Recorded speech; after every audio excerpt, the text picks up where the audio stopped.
comments. If you want to have more coffee, try to find your way through the maze that is out there. But otherwise, yeah, my name is Marko Haarala, and I work for Cisco, and I'm running the security business here for the Baltics and also for the Finland. Technology background, I was working at the BU side before Cisco, building and creating technology and so on, but now more on the boring sales side. So still find myself doing techie stuff, hacking thingies and so on. We can talk about those. Kind of have that love-hate relationship with our technology. Try to find my way through the stuff that we have and beat that. So it's getting harder for sure day in, day out. All good. How much time do I actually have? That's kind of a question mark for me. So any hosts here? Hour, 2, 6 hours, 5 days. 2 o'clock, till 2 o'clock. 3, okay. Till 3, and we have lunch somewhere between. Okay. So let's kick off. So all the stuff that I'm talking today and presenting is something that we do use internally. So sorry about the small screen here, but we have a very interesting environment of our own. So about 5.5 million active IP addresses per day. Tons of flow coming in. I'll talk about the flow in a second and how do we analyze that and so on. We have an environment where find your way. I came on. And now you can come on. Let's wait this gentleman to come in. I think we have some noises coming in. No worries made. One interesting phenomenon in our environment is that we have devices that do not exist in our environment. Of course, we are creating something new every day, and that is connected to our environment, and that's also something that our competitors want to get their hands on. So we have a very complex environment all over the planet, and 4 years I've been at Cisco, I'm still getting amazed by some of the things that we do internally, and clearly remember the day that I walked in and asked, hey, what's the phone that we have? What's the standard phone? You don't care, print whatever you want. Network will understand what you're connecting to it and give you something from the network, depending on access and control we have over your devices. I was like, okay, this sounds interesting. No company phone, bring whatever you want. So yes, we do practice things that we talk. Also, the amount of not the amount of devices, but the color of devices is one thing, but also one interesting thing is that we have fairly small InfoSec team to cover all of this. And one of the fundamental ideas that we have in our technology is that the technology should be smart enough to give you an educated guess what's going on in your environment. That you don't do it like the old school way that collect all the logs, build the correlation rules, and try to understand what's in your network. So our carrying thought around technology is that the brain power has to be in the technology. We talk about clever networks that understand what's in there. If something doesn't work, you should have a kind of good guess why it's like that. Is it that the link is saturated? Yes, we know that, but what's in there? What's causing the link to malfunction? Is it just somebody doing a DDoS or so, or is it just the normal traffic that we didn't even know that it's in the network? So it's not the kind of a revolutionary idea that everything in our world starts with the network. I've done both sides of the story, so I used to be in a BU that creates host IPS technology and sandboxes and those type of technologies, and I'm still kind of somewhere between that. We need both technologies, but if we are looking at the threat landscape today, I think the big change is in our head. It's just coming that if I'm looking at the network traffic, it's going to be all encrypted. Thanks to Mr. Snowden, everything is encrypted in a second. So where do we put our firewall, and what is the firewall able to see in a network if everything is encrypted. And if I'm looking inside of the server or workstation, all the malware today is using obfuscation and encryption. They're using encryption and obfuscation when they are in the memory, and if they need to write something, it always changes. It's very hard for you as an investigator to find those tiny pieces of evidence that there's something wrong. So big changes in our head. It means that we used to believe in firewalls and AV. That world is gone. We need to do something differently. There's unprecedented amount of devices that we can't really install anything on them. And still we need to make sure that they are secure. ICS environments, industrial control systems, and so on. So in our story, everything starts with the network, and the fundamental idea is that the whole network that you're building, it's not just connectivity. It's smart enough to understand what's going on. So there's artificial intelligence in your network telling you what's going on and bringing you the visibility. The network as a sensor is an architecture we have. It started as a Cisco use case with this slide. So about 5-ish years ago, we were in a state of, how do I put this, that we need to do something because the network was getting out of control. We tried to do the visibility and security through open source and firewalls and classical IPSs and so on, but we just couldn't keep up with the speed that the network was changing.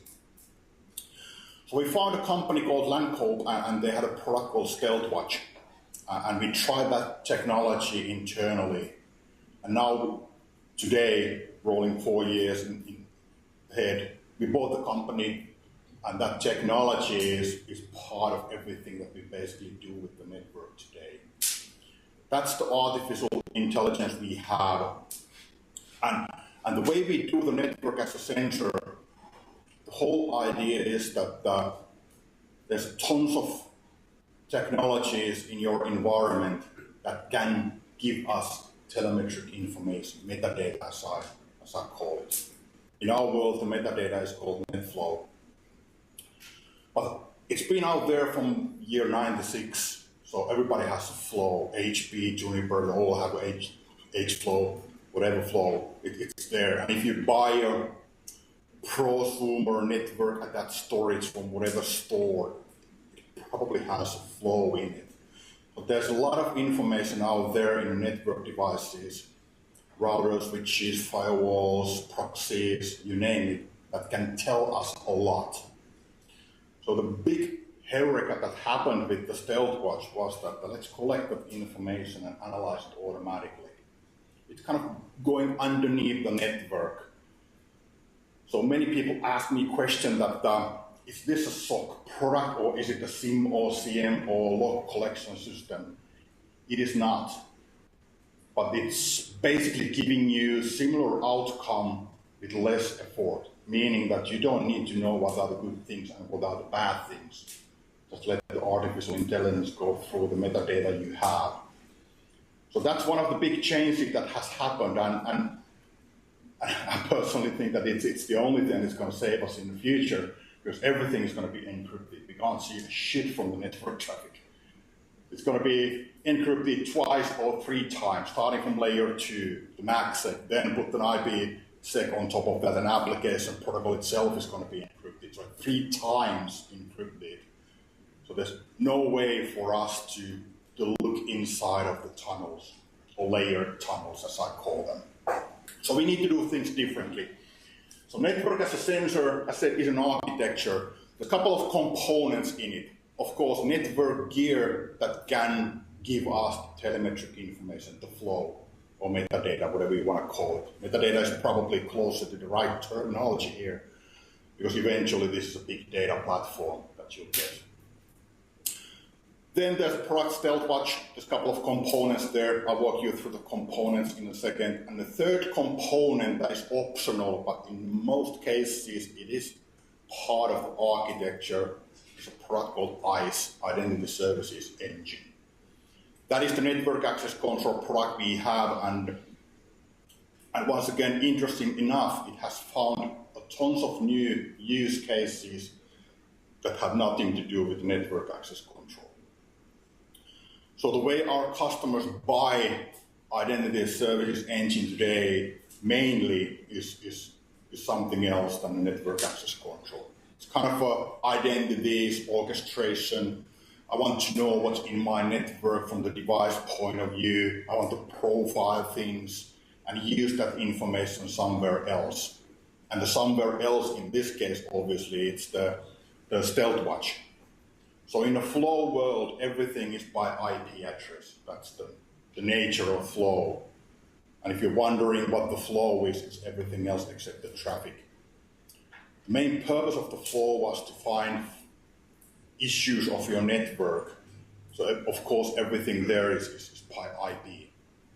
But we are humans, we want to do incident response and that sort of things. It's much more easier for us to understand that if there's something wrong, it's me in this building with that laptop, and that laptop, by the way, is a corporate laptop.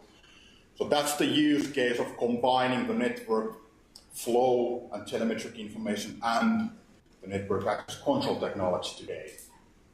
Of course, if you're buying switches from us, once again, no big secret there, they're all combined together. So if you buy a Catalyst switch today with Cisco One bundle, you get the ICE and the Stealth Watch. So in our world, that's always the starting point.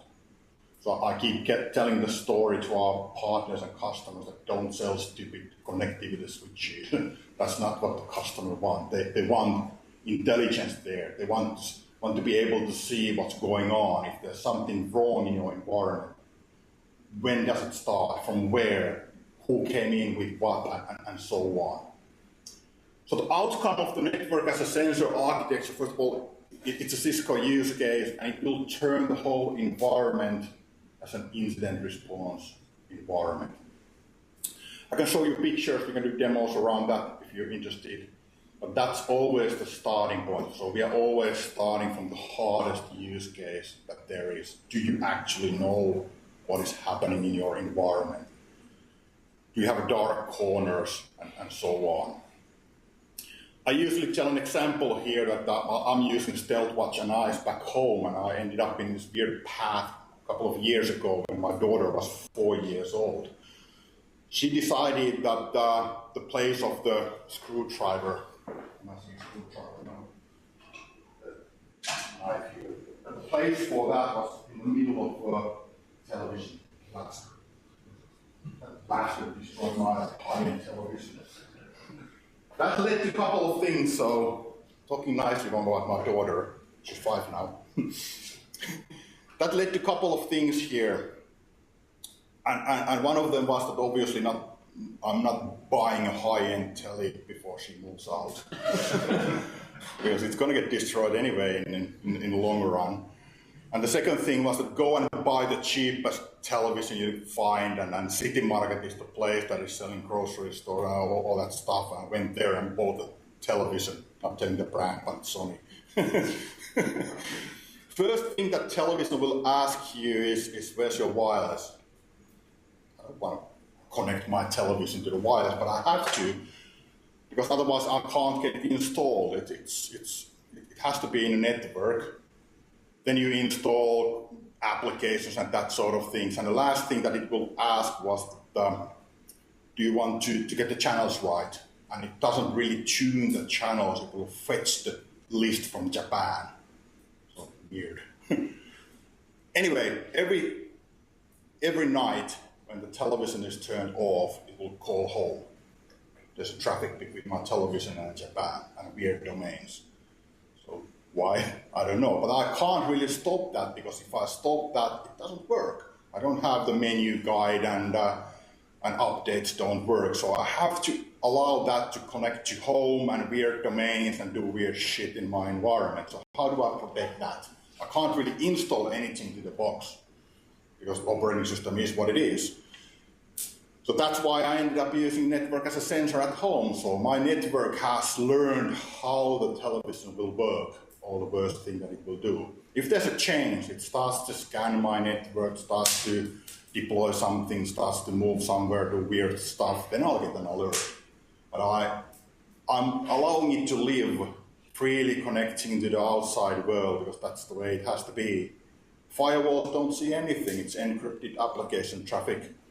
And I also can't install my AV, so network as a sensor was a solution for me at home.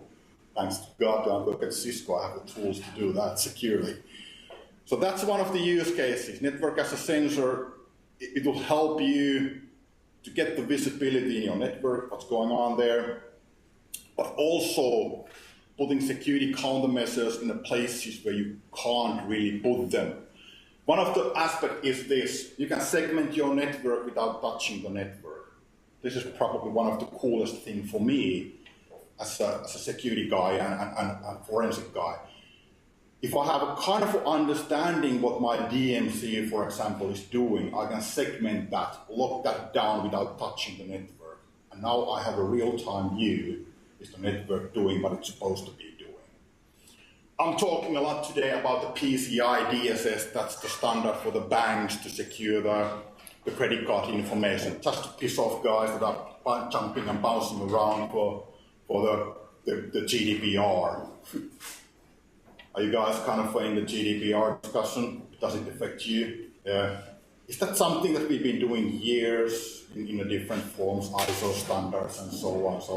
So for me, there's nothing new in the GDPR except that now you get fined properly if you don't do what you're supposed to be doing. But then again, it's no guesswork. You have your real-time auditing countermeasures in place. In this case, you have your point of sale systems and your servers, backend, then the big bad internet, and so on. So you can have your view. And it's a retrospective view. You can go back in time to see that if something started to go slightly off, where did it start? What was it? There's a couple of pictures coming in a second. So just a couple of months ago, I was talking at the auditor seminar, and it was basically hardcore auditors, accountants, and so on. So I was throwing these one-liners that where do we need auditing? Because ask from the network. What happened there? Do I need to scan my environment from the search systems that I have there? No, the network knows it already, just ask what's connected. And do I need to scan for applications? Why? The network once again knows what applications you are using. So this is changing a lot the way we do security. Another interesting aspect is this. In our world, there's no kind of compliance, security, smart network. It's all the same. It's all the same. So we blurred the lines years ago. So if I'm looking at the metadata from my network, the byproduct of looking at the metadata can be whatever, and this is one of them. So there's classical question or phone call to the service desk that the network guys are saying that the server doesn't work, and the server guys are saying that the network doesn't behave well, so there's something wrong. And then these guys are bouncing the ticket between. No more guesswork. So the blue line at the bottom is the network response time, and the green one is the server response time. So is this network maintenance or is this security? I don't know, but it comes because you basically have complete transparent network in your hands. Obviously, you can see that in this case, this is the server issue. There's something wrong in the 11 past 2, something is wrong, and the whole server probably died or so. But the most interesting things are here, the number 2 and probably here at the beginning, why the server is not functioning well. Is this an attack? Or is it something that we didn't plan when we were building the server? Or something else? No more guesswork. Of course, you can click these and go deeper to see what's the traffic and what are the patterns going towards your server. This is just one example that you can use the metadata in many ways. Landco, before we bought the company, had basically 2 stories. One of them was the network, visualizing your network and understanding what's going on there, and then the security story that was basically above and beyond IPSCs. Because it's algorithms here, there are no signatures here, it's algorithms. In IPS world, you need to know what are the bad things. You need to write a signature or indicator of compromise IOC. Either way, you need to know in advance what is the bad thing. But in algorithm world, it's algorithms talking to each other, figuring out, yeah, we've seen this only once in this system, and then it moved there and did something. So this doesn't really look like anything else than bad. So this is one thing. This is an example that I illustrated here. I draw a map based on this use case. So before I moved back to Finland, I was heading the network as a sensor architecture at EMR. And this was one of the banks, one of the clients that I had at the South Africa. And it's a very interesting story that they had the ATM network. And they outsourced the maintenance of the ATM network to the third party. One of the guys that was working at the third party got creative, propeller head. He thought that he built a VPN to the closed network, but what he actually did was he published the whole network to the internet. You'll guess that it's interesting things happening after that when you publish the closed network fully to the internet. And just because he didn't want to drive at the traffic at the South Africa, so understand the guy, I've been there once and I wouldn't drive there either. So, but accidents happen. But now, if you have what I usually refer as so-called air-gapped network, you can actually verify that automatically in the real time with the map. Is it actually air-gapped or not? And if it's not, where does it leak? One use case obviously is that if your network is hanging down from the firewall, you can basically audit the firewall changes and rule base by using flow analytics. Was it a question there? Or did you just... Was there a question? No? Okay. I thought it was like a question. So that's one of the use cases, using the live map, the data that your network is telling you to actually verify that you do things. Oh, let's go backwards. Here. So that's network as a sensor. Of course, there's a story of network as an enforcer. So the identity services engine you can use to confine the systems that are doing something that they should not do, and so on. Defense guys here, everything with the network sensor can be installed locally. It doesn't need to have anything from the internet, so it's completely happy with the air-gapped, so-called air-gapped environment and so on. Architecture is very straightforward and it scales. So what you basically need is two VMs. You need the manager that comes as an appliance, mostly today deployed as a VM. VMware, KVM supported. KVM is becoming very, very popular among customers that I see. And then the sensor that is, actually the collector that is collecting the flows. And if you have an environment that doesn't generate flow, you need a third component, which is the sensor that will generate the flows for you. So the flows are always the thing that we need. Because otherwise you can't really do that. It doesn't scale if you just fetch the whole network traffic. It just doesn't make any sense. You can't have the computing power that it needs. But in the flow world, if you have like terabytes after terabytes traffic going through the network, you probably have just a handful of flows to actually analyze that. So that's the logic. Questions, comments, thoughts about the network as a sensor architecture?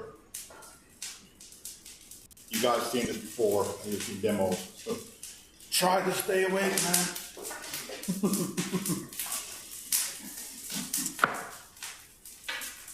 And you can ask anytime you want if you have questions. You can, if partners can access this through dCloud, we have. You get trials, demos, whatever you want. So we try to make it easier for our customers and partners to access the technology.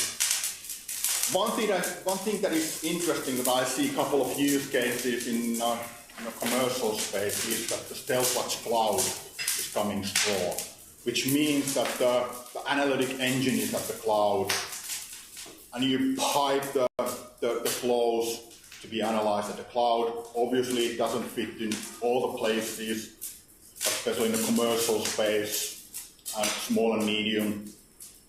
It's one option to do this, so you don't really need that much of infrastructure to run this.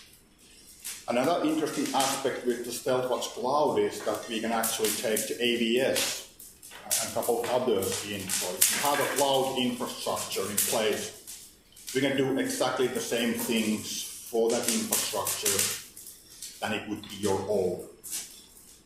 So at least in my country, a lot of customers are trying to get rid of the data centers.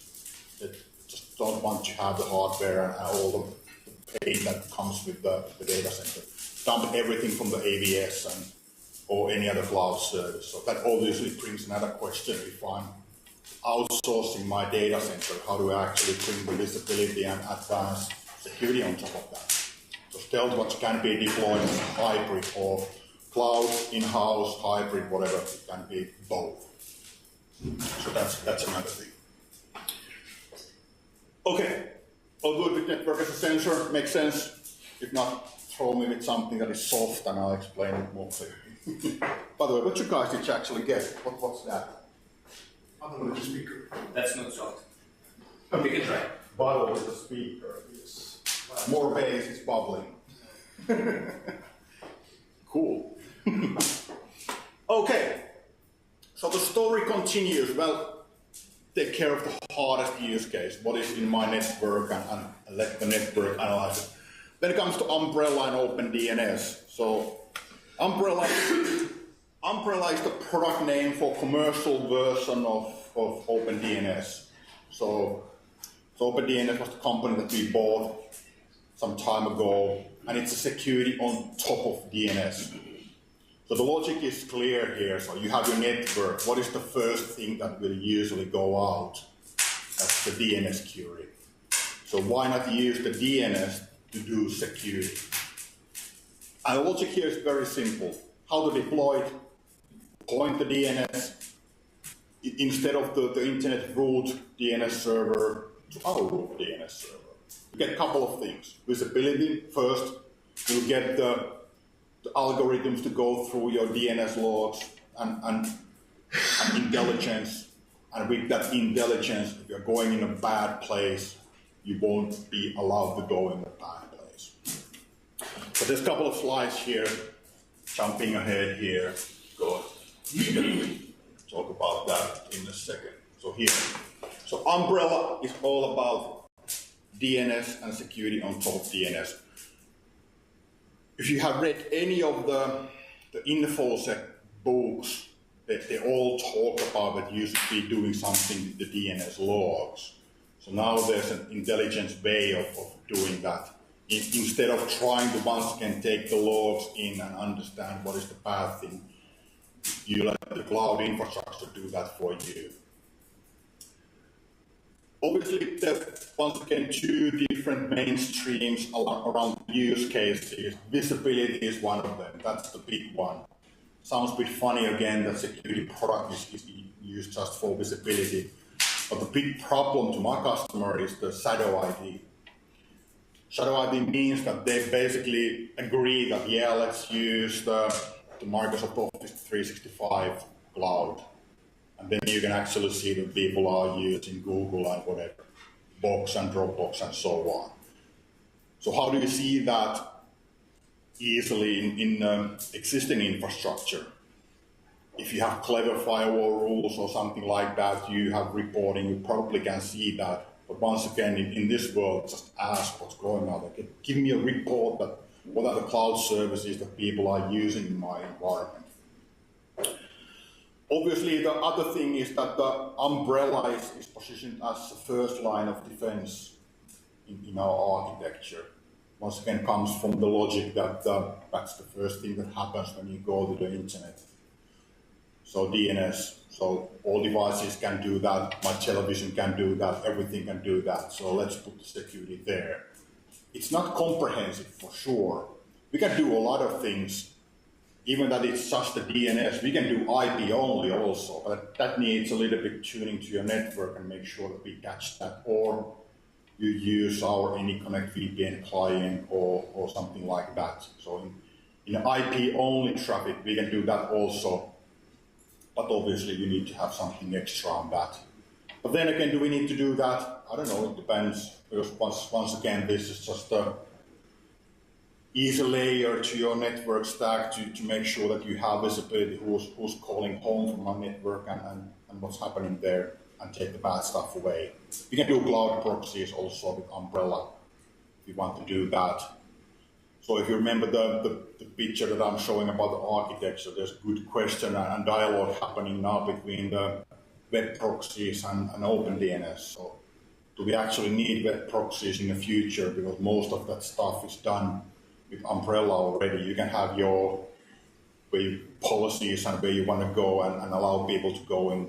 You can do that in a DNS level. So do I actually need a proxy or so? There's a couple of subscriptions here. So this is something that we are going towards all of our technology, subscription-based, monthly fee, and go up and down, no upfront investment. So that's big theme in Cisco today. That we want to be in the same consumption model that our partners and customers are seeing. So this is just a good example there. You can have different levels of things, and it's free for home. So you can go and subscribe if you want. You don't even technically even need to subscribe. Just point the DNS towards our DNS servers, and you get the protection for free. So that's there. But if you want to do something else, have history and whitelist and that sort of things, you have to pay something. But basically, with the free version of the Umbrella, which is still the OpenDNS, you can do a lot. You can see what's happening in your network. You can see how your Xboxes are calling home and PlayStations are asking weird domains. I think the PlayStation is one of the worst ones to actually ask a really weird domain name. So I don't know what's going on there. But yeah, free for home, and if you want to have reporting and that sort of things, you need to pay something, and product then is Umbrella. Anyone of you using already Umbrella or just like you? No brainer. It's an easy way to increase visibility. Like in many cases, we talk about visibility first. So we don't go in a security discussion that, hey, we need to take the bad stuff out. We go there visibility first. What's going on there? What are the tiny information nuggets? How can we correlate those automatically and so on? So that's Umbrella. How am I doing with time? So let's go back here. So one thing that comes with visibility first is this. So this is from the Stealth Watch, but it's basically the same idea between all the technologies that we have. That, in this picture, I'll just throw Vanilla Ice and MC Hammer there because we all thought that the worms are gone, but they're back and they're called ransomware today. So that's why it's there. But this is the analytic engine telling you that there's something moving in your environment. How does it know that there's something moving in your environment? Well, it comes from the fact that everything that you have connected to your environment will get the reputation and behavior model. You can group people, like in this place, if we would be looking at the internet traffic or the LAN traffic, it would vary heavily between people here. So we could probably do here is a group behavior model. This group is an interesting thing. Like in our world, R&D guys are in a group, so one of the guys developing a protocol, one of the guys just surfing porno. So how do we handle this in a behavior based? It's not probably, or it doesn't probably make much of a sense to try to profile them individually. But if you're looking at group behavior, it's going to be interesting for you. So this is something moving in your environment. Came in a way you can see two there, started to move between subnets, and it's going through your network. Traffic behavior anomalies that never been there. So this is just a classical worm ransomware that is moving in your environment. In this case, usually, if I'm looking at the POCs, none of the technologies that are there, the AVs, the EDR technologies, firewalls, IPSs, proxies, they don't see anything. Everything is looking good, but still there's something moving in your environment. So I call this as a scorpion tail picture. So if you start to see these, you're going to die soon. So you have to pay bitcoins to use your laptops or so in a very second. Same logic is with the umbrella and OpenDNS. We use the same kind of analysis at the back end, but hey, here's a new domain. Well, first of all, it popped with the domain generation algorithm, so it sucks by default, but let's let it be there for a while. And then we start to see different traffic patterns and similar things between this bad one and the new one. So we can actually see the future by using this type of correlation at the back end.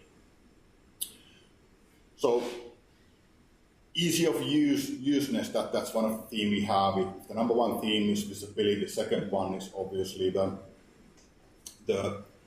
thing that you should not have a situation that you need to hire tens of thousands of guys that understand what's going on in the hacking world. Technology should be clever enough to give you these kind of educated guesses what's going on there, and if it's bad, why it's bad, and so on. But go ahead, use that. So I usually with let's go back here. Usually with the OpenDNS, it's the normal case that the data is the new oil. So the one that has more oil has a bigger engine. So that's why it's like that. So go ahead and use it. In exchange, we see places that are not accessible for us. But then again, if it's not something that you want or need, or you still believe in air-gapped environment, just do the way you want. Of course, in the firewall world, if you're looking at our next generation firewall, you can use all sort of technologies basically do the same, but the big change between firewall approach towards DNS / the open DNS is that all the analytic engine comes at the back end.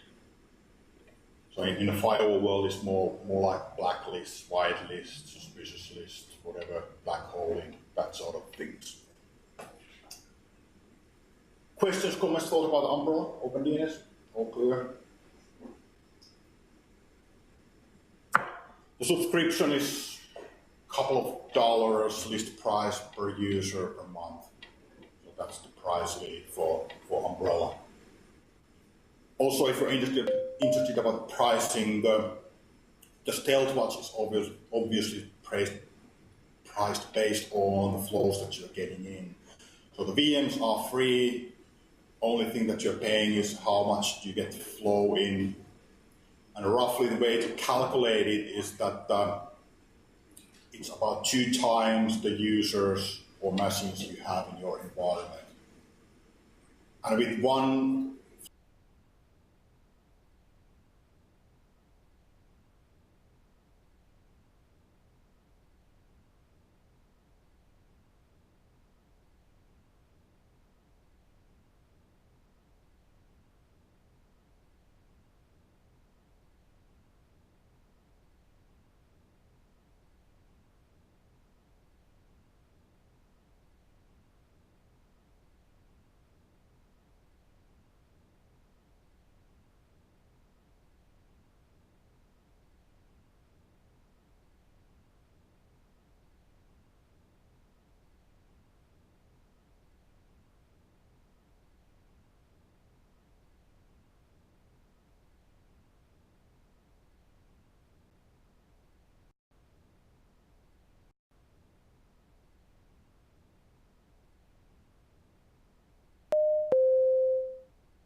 that, because we would see the fact that you really need IPS full-blown technology to compete the threats that you have today. And also going more towards the Snowden syndrome, the encrypted traffic and that sort of things. You need to have the full IPS functionality to look at the metadata around the encrypted traffic. So that's why I don't have IPSs there. I'm still seeing those, but not that much. It's more like next-gen firewall IPS discussions. But actually, question to you guys: how widely do you deploy IPS, IDS only solutions? Any comments? Or is it just the next-gen firewall and that's about it? It's all about performance. Sorry? It's all about performance. Performance. Other comments? Or is the IPS idea, that was a good comment, plus you.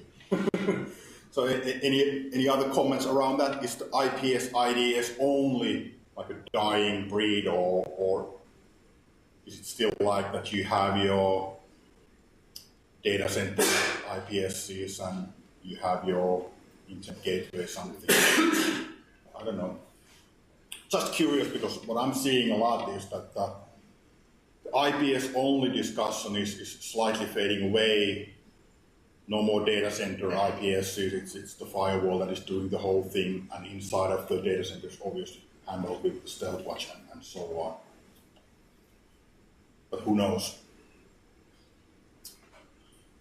One thing that is unique to our, obviously the next-gen firewall, is the AMP world, the AMP family.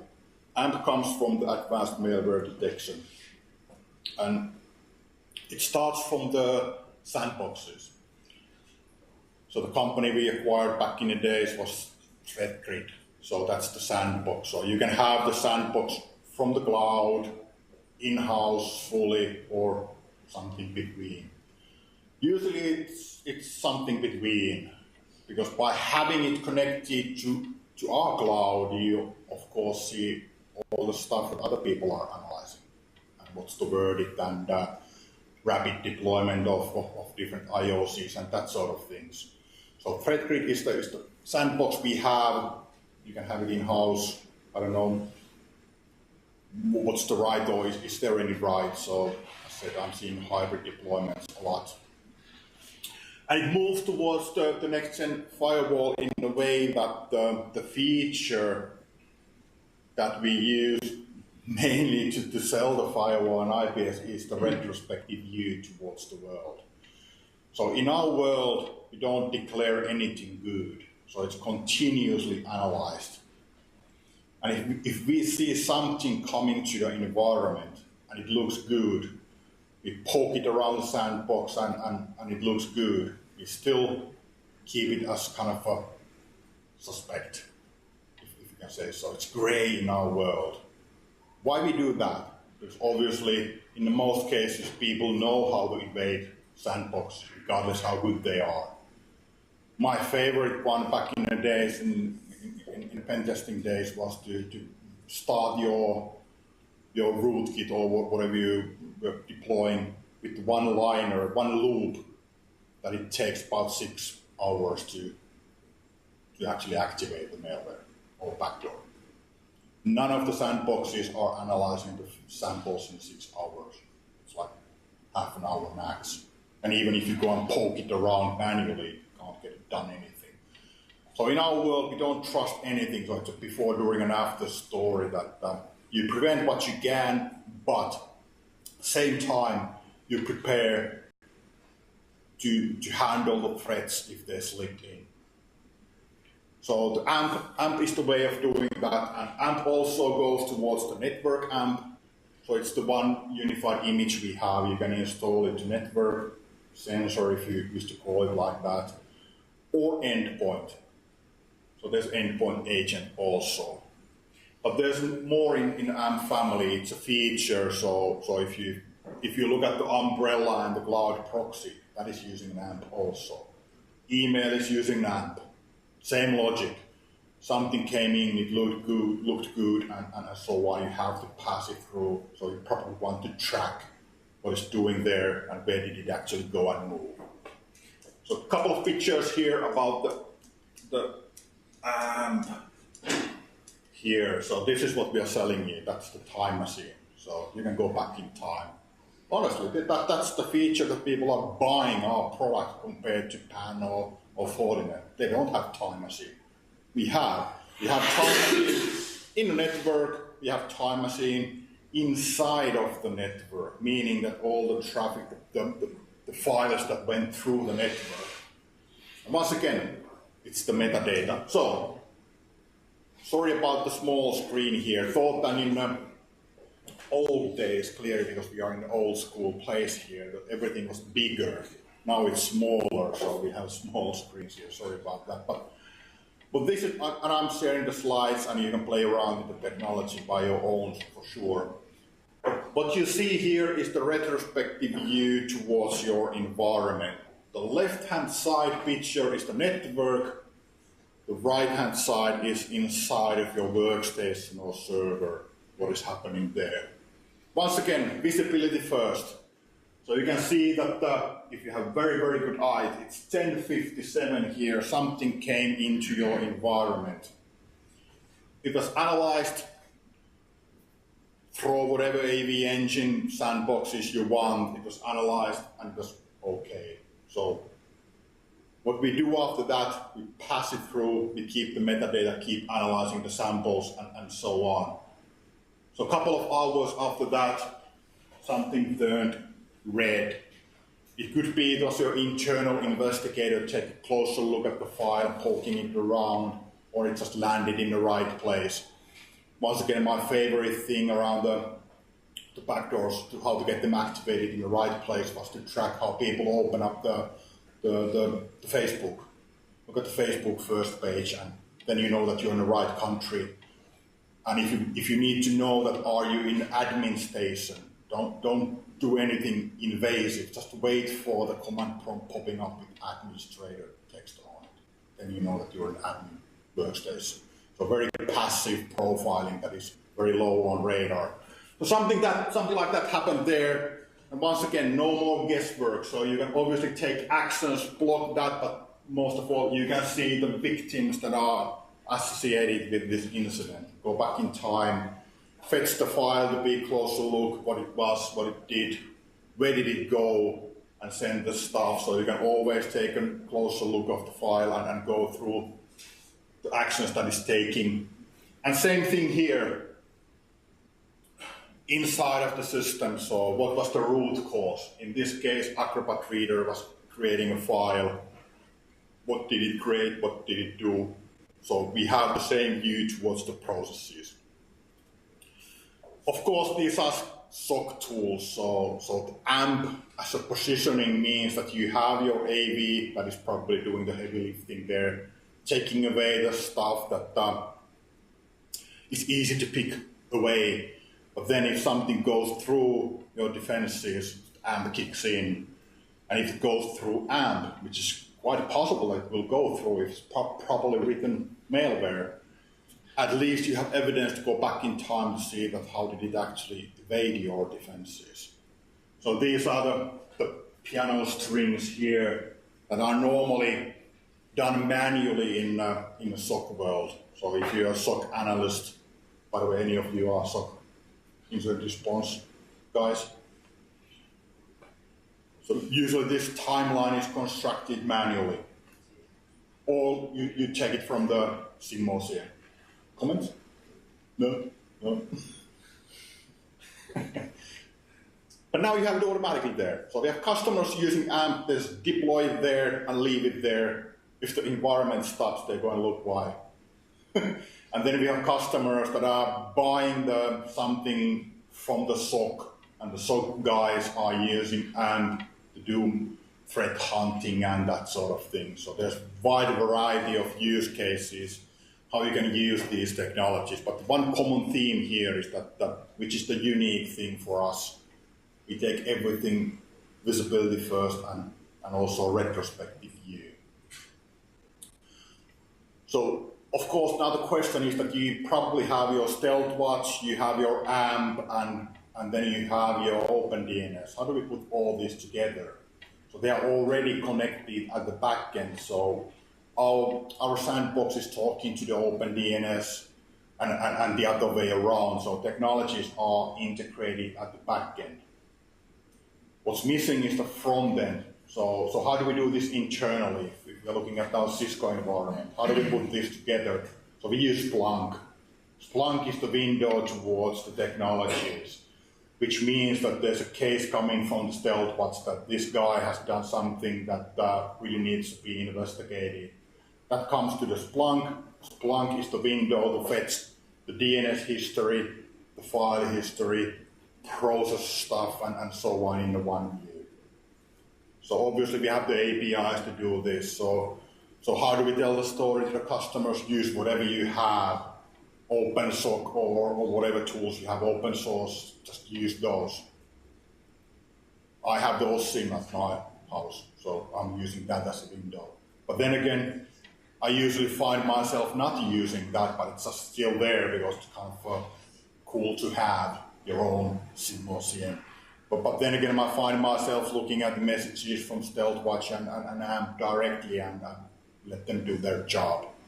But that's the way we do it internally. We integrate them in one window and so on. And there's a use case video at the YouTube about that if you're interested. How do we do that internally? Great. Small break, more coffee and so on. Then we figure out what we do next.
Okay, let's continue. So let's cover a couple of things before we move to demo section. So think about your demo you want to see and you do those. About schedule, do we have lunch coming in or do we go out or how does it work? Is it like noon? 12. Okay. So a couple of things that I want to cover from the big architecture slide, then we move on to more technical stuff.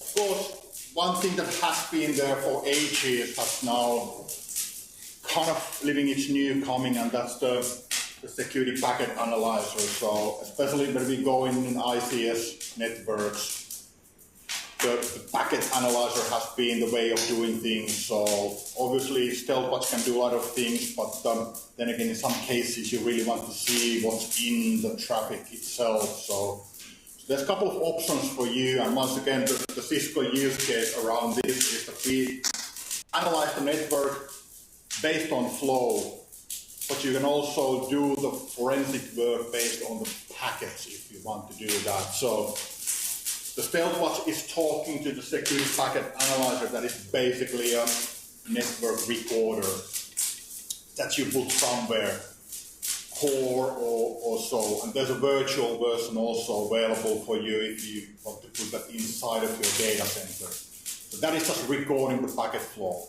As much you have store, disk, and when the disk is full, it starts from the beginning. So it's just a recording everything that you have there.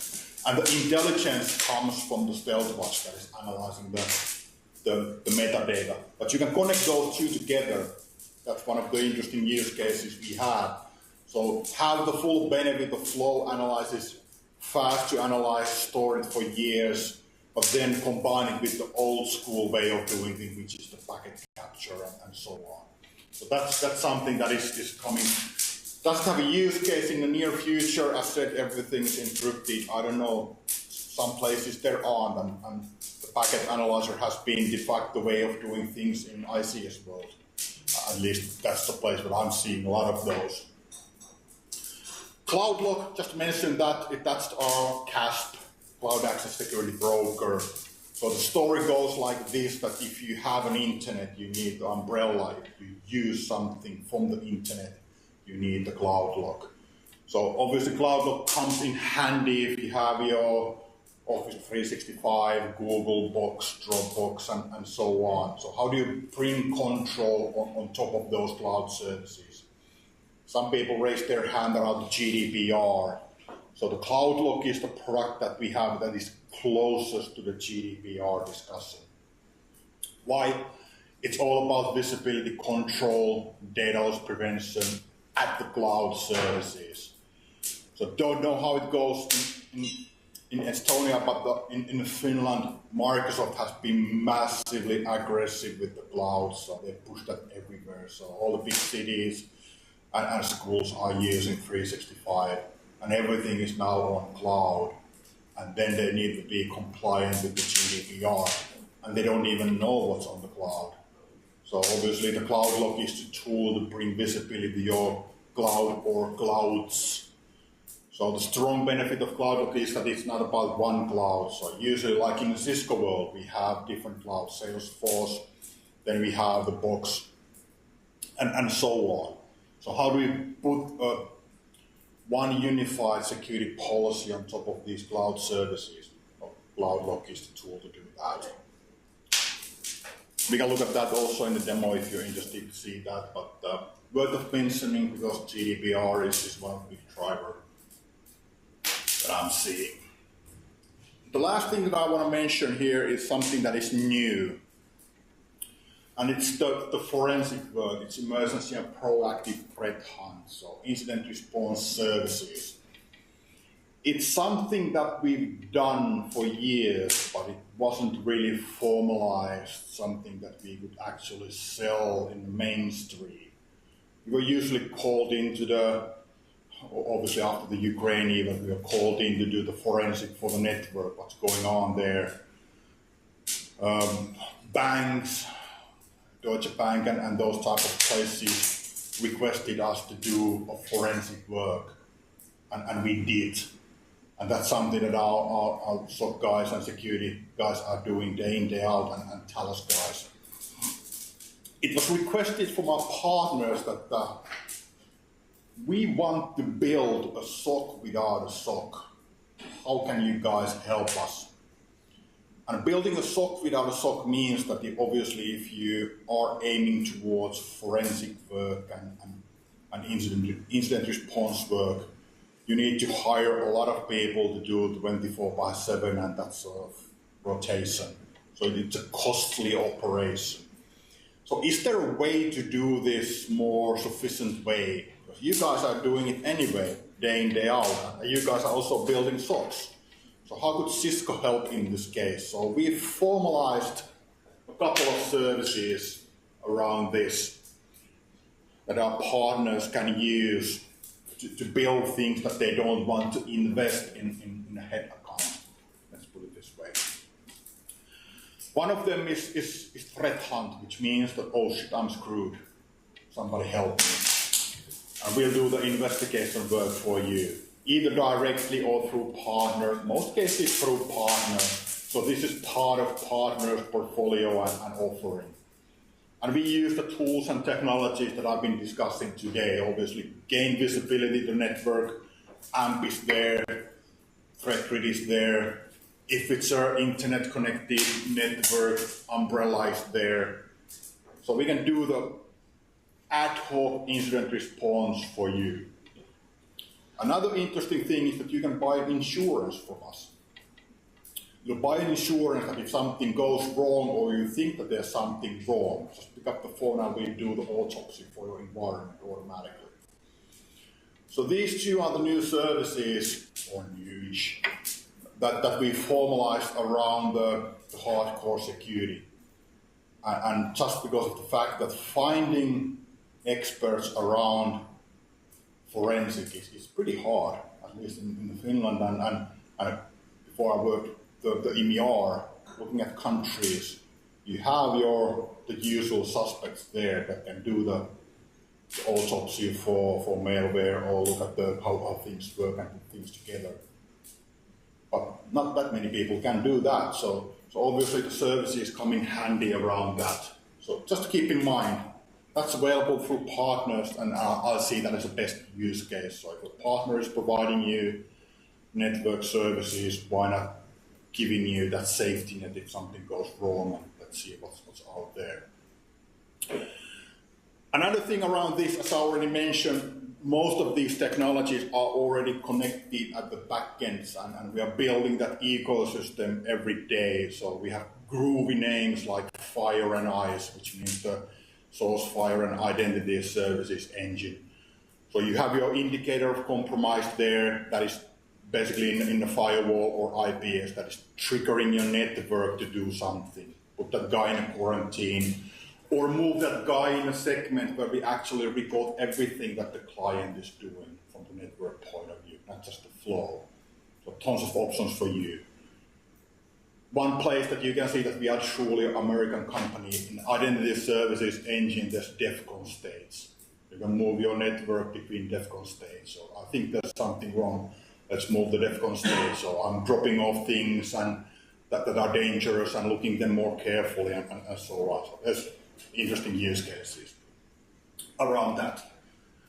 And of course, I mentioned already that the Stealth Watch can talk to the recorder, give me everything around this, so I want to really drill down what went where. Because the flow, you can only know based on the metadata who's the user, where did it came, where did it go, how much went, but obviously not what was there. So we need these two components to do that. There's a couple of things, these are obsolete now, but I still keep showing these because most of the people haven't seen these. These are my number one favorite tools to get into the environment. So this is the rubber ducky, you've probably seen this. Who's seen rubber ducky before? You've seen. So, oh, then you're just like nodding your head. I look cool. No, I don't ask questions about the ducky. So rubber ducky is a very lethal weapon around security. It looks like a USB stick, but it's not. What makes it unstoppable around hacking is that it's not a USB stick. It's a tiny computer with the storage that emulates the keyboard. So there's no defense against this because it's a freaking keyboard that is typing things for you. So you can have your USB device control tools and thingies in your laptops, but no one dares to deny the usage of the keyboard. It's a pretty dumb network after that. So this exploits the human behavior that we need keyboards. And how does it exploit that? It starts to type things. First of all, a couple of control this and that pop up a screen. Hey, it's IT here. I'm fixing your email slowness issue. Take a break. That's my favorite. And the second thing that it does, this I think has a Windows payload still in it. So it will pop up an AP. So it's using the laptop's own radio to form a network bridge. So I can be at the parking lot and access the internal network through the laptop. And guy is taking a cup of coffee. You can buy these on the internet, so if you're into this hacking stuff. So if you think about tools like this from the normal defense point of view, obviously where do I drop this? Hey, catch. I throw it somewhere. I know I will know when you are connected in. So drop these at the lobby. I used to love the 90s because 90s I used CDs and there's actually a big place to write something. Holiday pictures, nude, XXX. Throw that there and for sure somebody's sticking that in and you're in. So using a little bit of social engineering. But the duckies are nasty from the architectural point of view because eventually, actually question to you, any hackers here, we need to find the giveaways. You need to check your name and send something you like a USB stick. What is this towards the network from the hacking point of view? If you catch my thought thread here. So what exactly? It is insider threat, malicious insider. And that is a freaking hard to catch in a network. So if somebody decides to do something bad. But then again, most of the threats today are like that. But we don't think about that. We think them as kind of malware doing this and that and so on. But they are malicious insiders. So this is rubber ducky. Just go and browse and order these. You get a discount if you buy like tons of these. So throw them all over the place and see how people are popping up an access point for you. Another thing is the LAN turtle here. It looks like an USB Ethernet adapter, but it's actually a man in the middle. So once again, tiny computer in there. So obviously my way to get this into the company was the yellow vest. That's my magic vest to get everywhere I want to go. Put the yellow vest on. Hey, I'm here to fix the printer. We don't have a printer. Well, I think it was something else, coffee machine or something. Oh, welcome. So stick this there, find a server system, whatever. Stick this in and put the Ethernet cable here. It has a text, älä koske IT, which means don't touch IT. So that's where you stay in. So don't touch IT. Just leave it there here. Like. So once again, what this is doing, it's calling back home. It finds its way out through probably using DNS queries or whatever, your own protocol. Piggyback something to form a tunnel to the network. So you can attack the network and you can attack the server. You don't need to know how to write the code to these. It's basically part of the Kali Linux and the Metasploit framework. So you have the payloads available. And these usually, the modern versions of this has the UI for you to pick whatever you want to do. So very less effort is needed from you from the hacking point of view to use these tools. So these two are very, very hard from the traditional security point of view to detect because they are, first of all, they are stealthy. They are stealthy in a way that whatever noise they do to the network, it's usually piggybacking some protocol like DNS, like the global strike. If you heard what the global strike is, that's a pretty cool way stay in the network and a communication channel is going through the DNS queries. So that's one of those. But once again, if you look at the architecture point of view and technology is talking to each other, these things become noisy. Because one thing that I'm usually doing when I'm attacking the network is try to stay below the radar, which means that I don't scan the whole network. I don't ping randomly, I just ping once and wait for a week, because I have all the time in the world. I'm there permanently, and I can use whatever time I want to explore the network. But if you have network as a sensor architecture and these kind of connected dots here between technologies that they are talking to each other and forming an ecosystem, that slowness and carefulness that I'm doing becomes a red flag. For sure, this guy here is noisy as hell, and now there's just one ping packet going out there, one protocol that we don't know what it is, going back to somewhere, some other country, usually east, what I'm seeing in the POCs. So that's why the thing that we are building here is visibility first and ecosystem, and open ecosystem. The openness comes from obviously from the acquisitions, Sourcefire, Snort, OpenDNS, still free. And Identity Services Engine is building that framework. It's called Platform Exchange Grid. So technologies can talk to each other, form a chat room and communicate. I'm seeing this, are you seeing that? Or take that all information and put it in your own SIM or CM or whatever you want. So that's the thing that we are doing in Cisco Security today, and technologies that we are usually talking to our customers and partners. So around the demos, what do you guys want to see? What technologies you want to play around?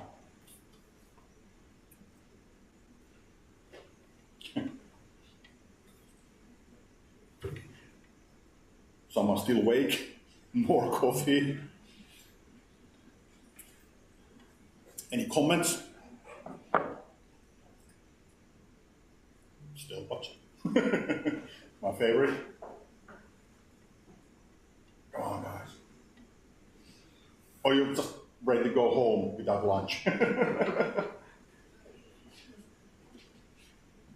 And sandbox, whatever, OpenDNS. There's plenty of stuff that we can do. Is this a first audience that didn't really could decide what they want to see? What's the most interesting, or is there any? You think this is all rubbish?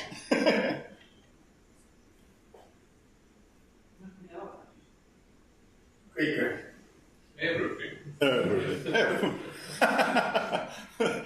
Sure. Where do we start? Well, let's see.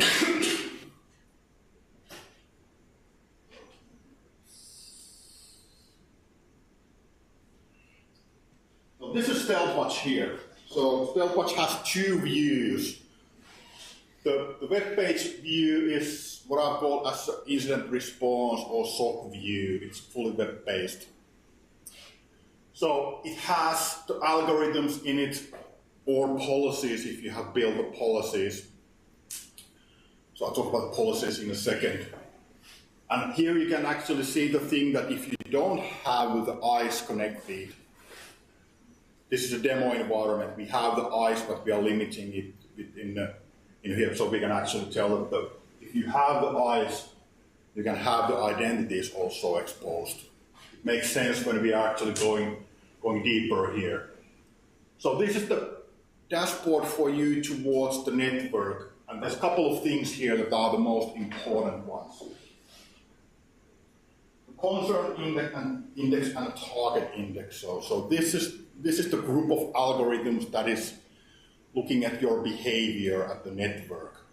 Concern index means that everything that is connected to your network has a behavior model.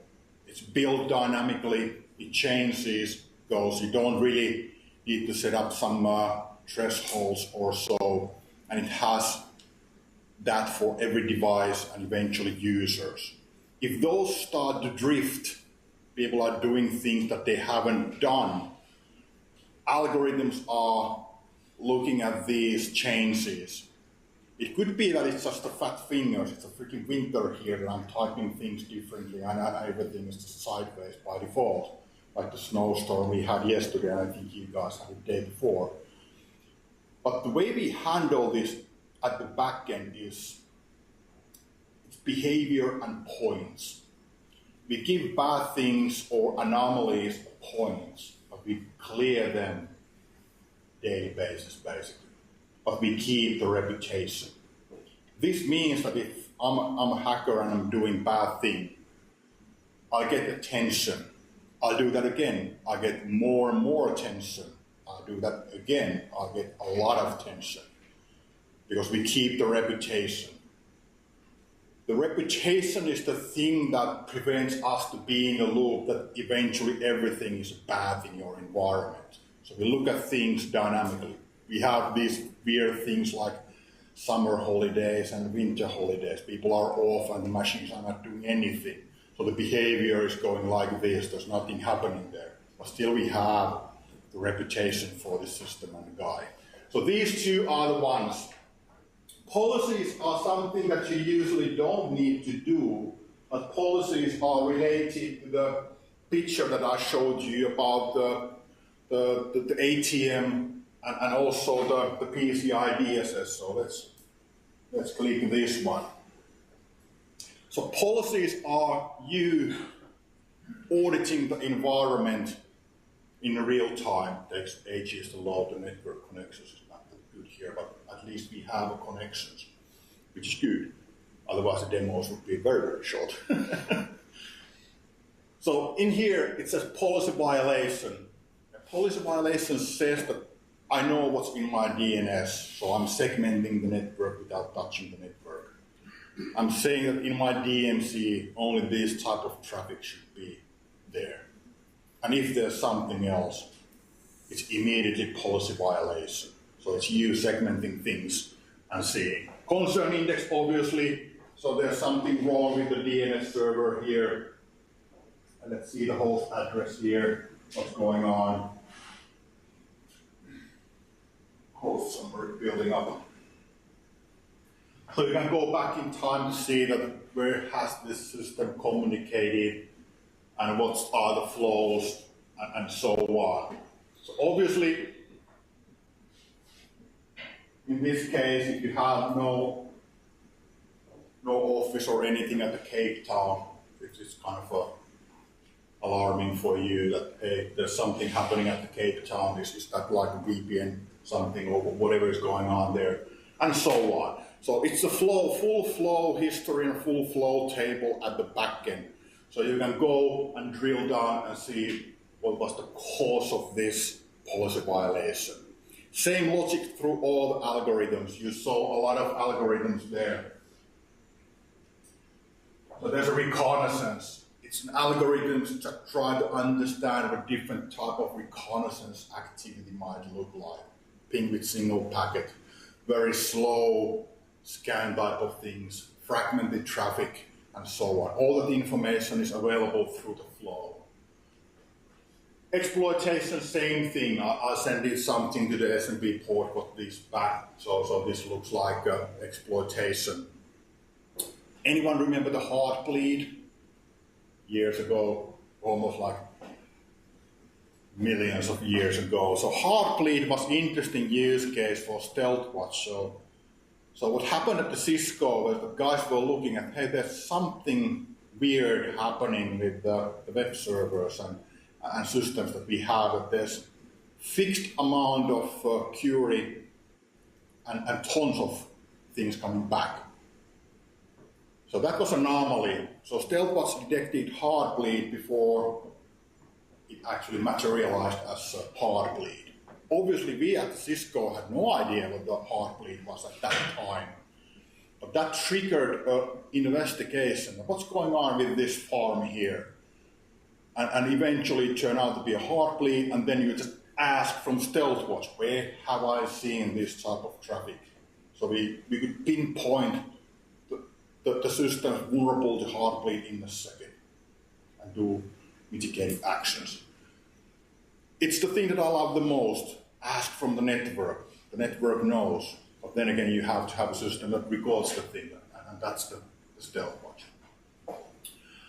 Funny enough, this is also used for DDoS. Flow is just a flow. You can only see things. You can't prevent anything. You can only see things. So how does this actually relate to the DDoS? It's the same thing. From where does this start? What's the Ethernet port and link that is causing the whole system to go, or network to go down? Most cases, to mitigate action is probably fix your firewall. You forget to put the DDoS thingies on there or something else. You don't have a firewall that is capable of doing that stuff. Then you just use the ACLs and that sort of things to get rid of the DDoS if you can. And eventually call up to your operator or ISP to fix the bloody issue. Because it should be you providing us this and not us. But then again, it's the same thing. Visibility helps you in many cases. There's another view here. So this is the forensic investigator view. So this is the under the hood.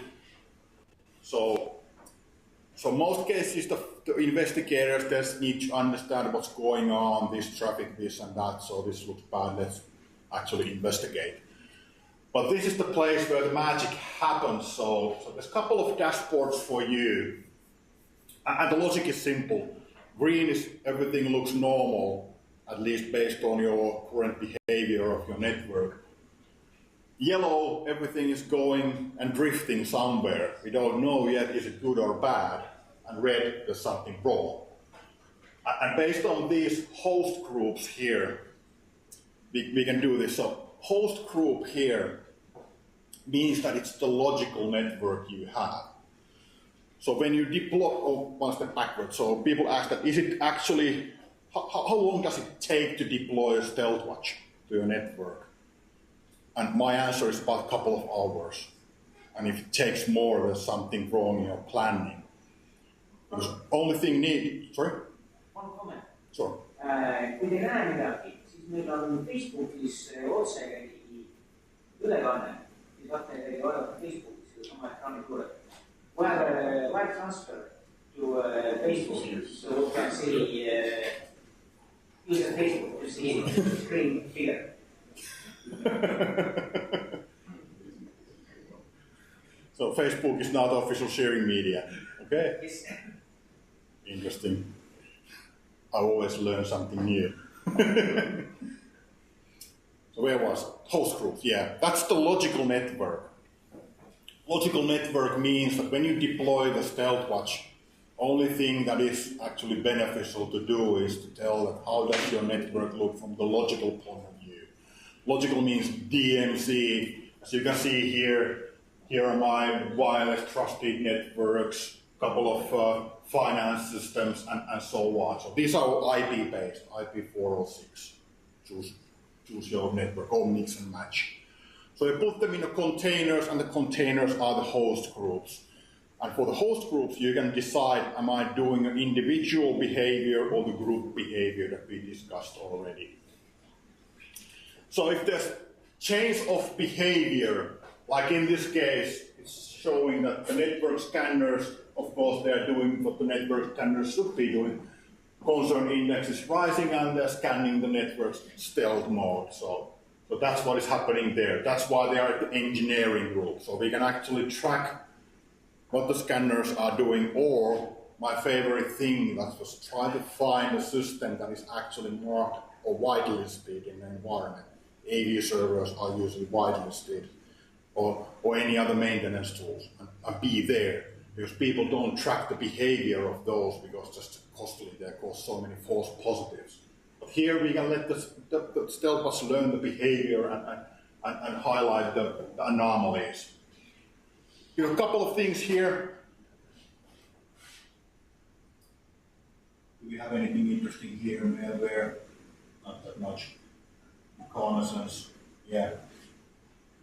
So it's the flow table once again at the back end, and you can go and see the graphical things, but magic is actually here. If you open up the right click here.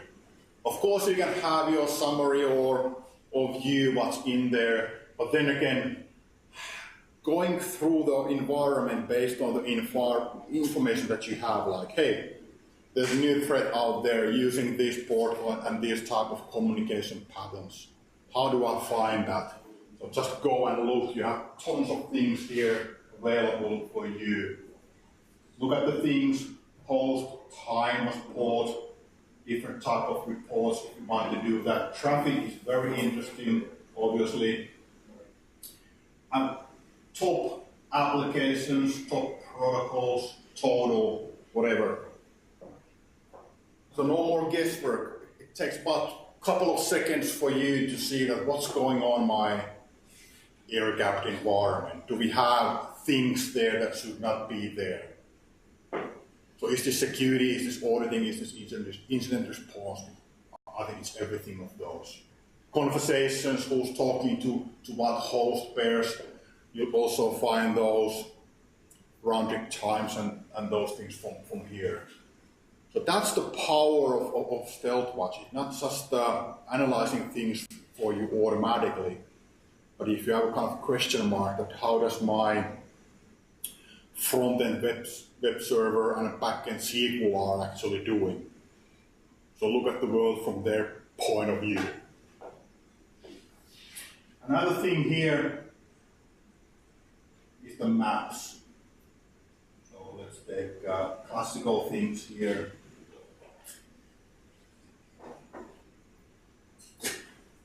So you got these other maps that you can build by basically, just take the mouse slightly away.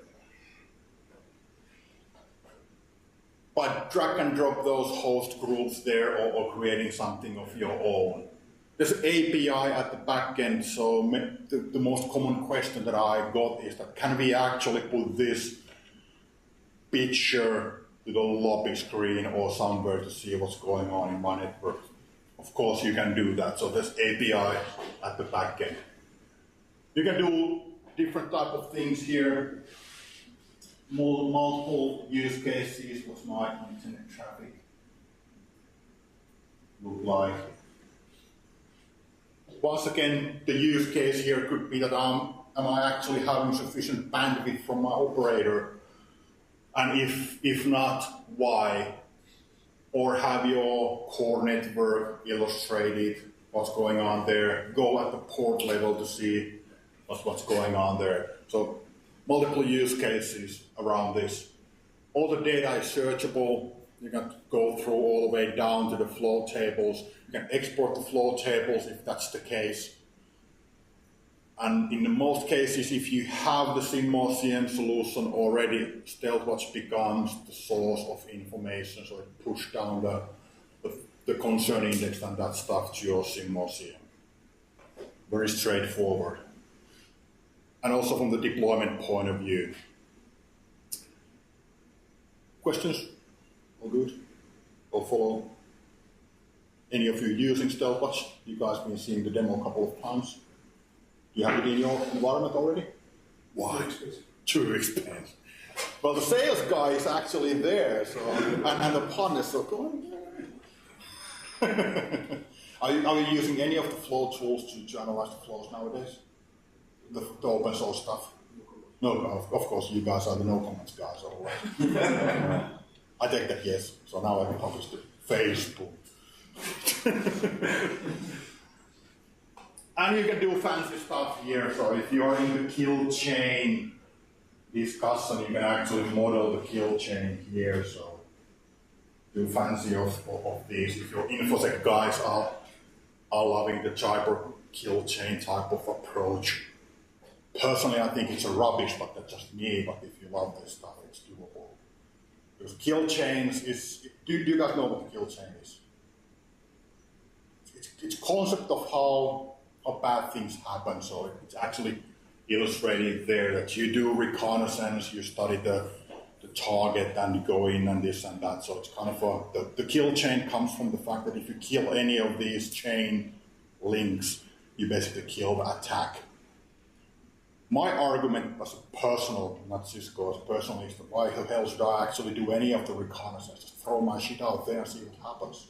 And if I get something, I'll just run. But then again, it fits in the concepts here. So if I'm doing like hit and run type of attack here, it still gets highlighted here. And if you have those links built within technologies, you can actually prevent that type of activity with the rapid threat containment, that is the term in our world. Cool. More Stealth Watch questions, use cases. Feel free to ask. I've done a lot of work with this with the customers. NATO, one could say example, name drop, and so on. Energy companies love this stuff because they can't really put the firewall or IPS in the ICS world. Most cases because we don't understand the protocols. We could probably teach the protocols like we have to Snort, of course, it's a very flexible tool, but it takes ages to teach the protocol, and then we end up in this weird loop that yes, we know the protocol, but we don't know the vulnerabilities in the protocol. So it's kind of a chicken and egg. But no close but no cigar. So about half a year ago, I was in a discussion of how do we protect the traffic light system, the network, because it's still Windows NTs coming in. New Windows NTs, can you imagine, coming into the traffic light system. We don't understand the protocols. We can't install anything to NTs because the installation of application would mean that the NT is drifting out of configuration and the vendor doesn't touch it anymore.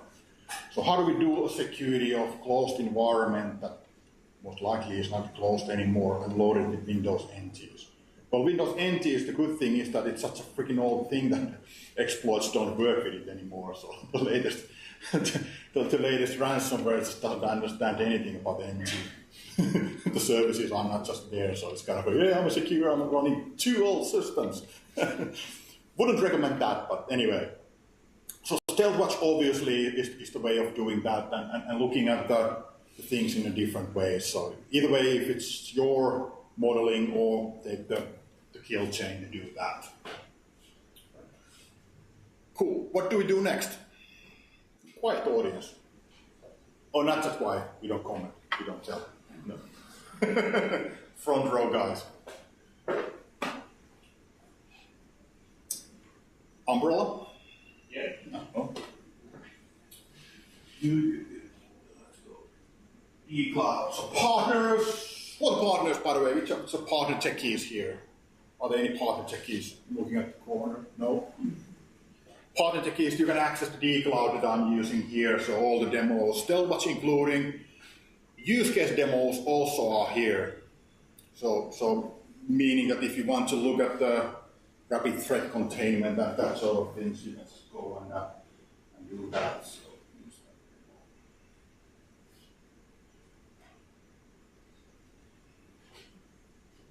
hey.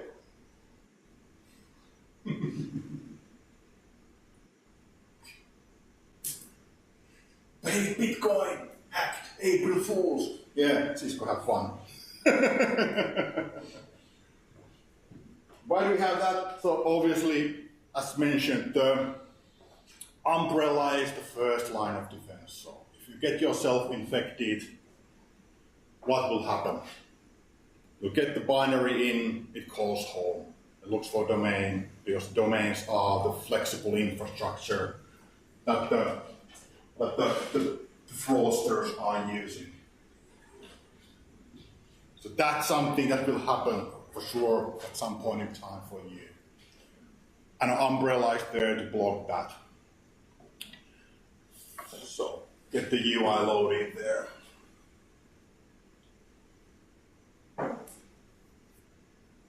If you take the OpenDNS for your home, it's not this UI, so this is something, and also the algorithms, that's something that you need to pay for, but you'll get at least report what's happening in your your internet connection and what are the domains asked. So let's get things open here.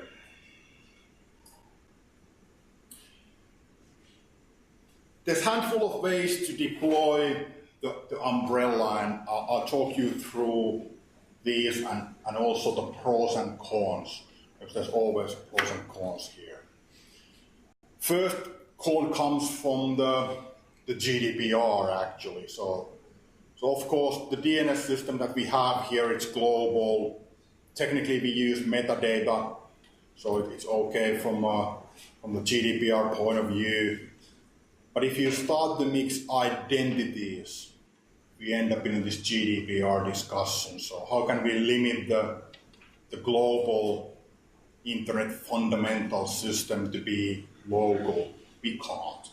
So there's different ways to deploy the umbrella, and we refer to these identities. So identities are the networks that you are protecting. You can take the network as a whole. So I would probably say that that's the most common deployment method, at least in Finland, because all the customers are spooked by the GDPR now. So they don't do anything that is in slightly or remotely crossing the GDPR thing. So we can take the whole environment, which means that you probably have your bind or Active Directory DNS servers there serving the network. We just forward the queries from the AD, not to the service provider DNS that is usually used or the root DNS server. We forward them to ours. And after that, the identity will be the network itself. What does this mean? So we can protect you from the bad things, and we can nicely escape all the GDPR stuff that you need to fill if you are using clever tools like this or any other network tools. Because you can't really see who's doing things in your network. You can see the network itself as an identity out there. So in this case, there's a one identity. It's a New York office. Something bad happened from there. We block that. Or if we want to run a report, who's using Google or who's using Facebook, mentioned backend or whatever. But we can't pinpoint the individual who's doing that. We can only look at the network. That's probably the most common way of using things. So everything is hidden actually behind the firewall IP that you're using. Of course, we can go further. But then you probably end up doing a couple of other things. Mostly writing boring A4 papers regarding GDPR. Of course, we can look at the individual, because from the incident response point of view, it's very helpful to know that it's this guy here, once again, doing the bad things and stealing my USB, hacking tools, and so on, than a network.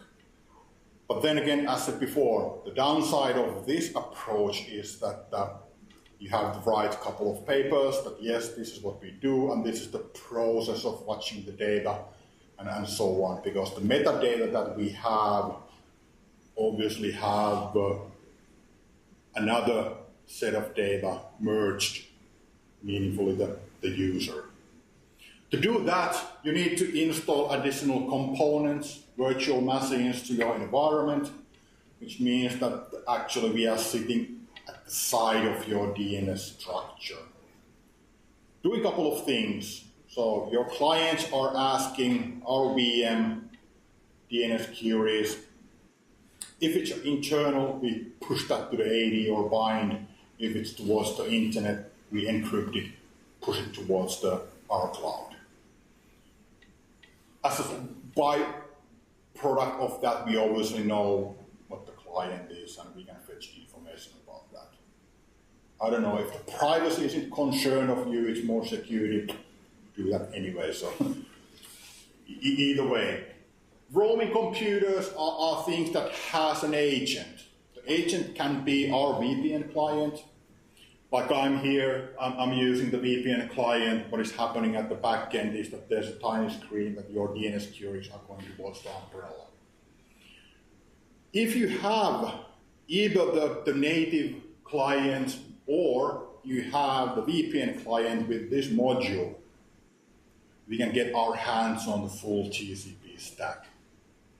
Which means that if the malware is calling home using just an IP address and no domain, we can see that also, and we can do things based on that. But that has to happen in the system itself. Or you can mix and match these. That's why you see different things here. Roaming computers, mobile devices, and so on. Mobile devices here also mean that you have the security connector at your iPhone. If you heard about that, so about a year ago, Apple and Cisco shake hands about the security. Apple created a new set of APIs, and we are the first one to use them, so we can actually do the thing here with iPhone also on iPad. I'm sure there will be others, and so on. Policies, really straightforward. You can do the proxy stuff here, so most of you probably have used proxy. So you can do your destination list category settings and so on. We can look at those if interested. There's weird stuff here.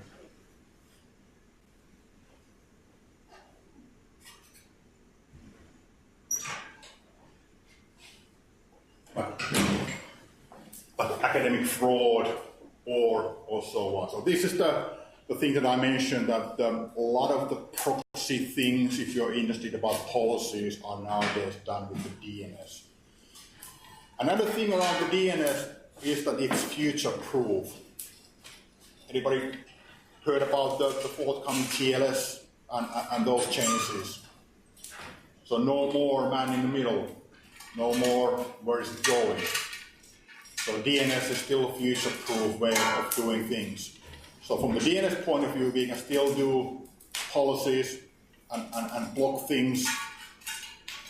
And also from the stealth watch point of view, we can model the encryption tunnels. See, is there a difference in the tunnel behavior than previously? And so on. Reports, as many as you go. A couple of things here, going back to the overview.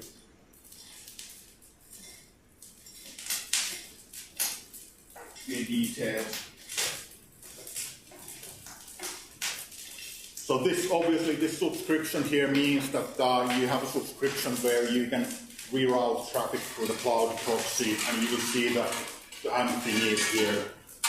Once again, thing that I was just talking about here, networks, that can be the identity, it can be a group of 80 users, it could be individual, so it depends about your installation desires.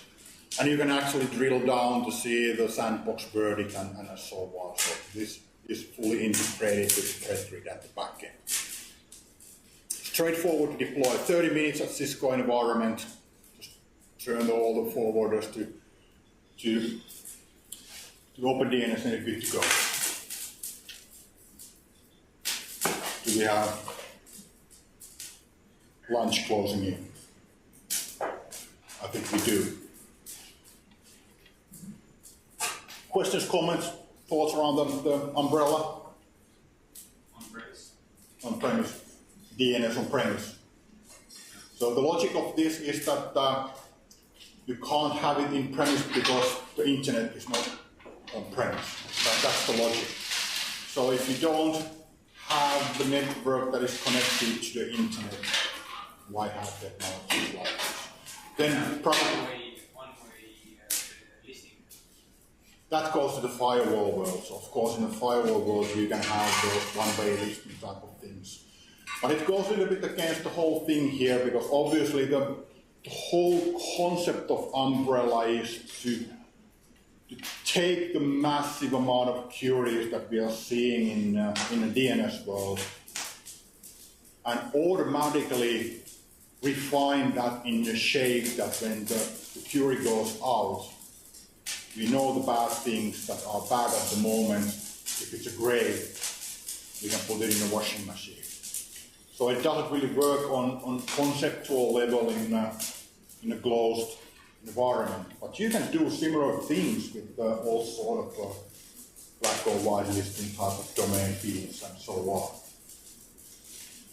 But what would be the use case to use this in on-premise DNS network? Eventually, from the DNS point of view, we don't know anything about that environment. But then again, from the StealthWatch point of view, we know a lot. The StealthWatch has profiled the DNS behavior also in your environment. That's probably more a tool for you guys in the on-premise world, or then the firewall did some other things. Is there a use case behind your question? What you kind of want to achieve if you have an on-premise network? No internet.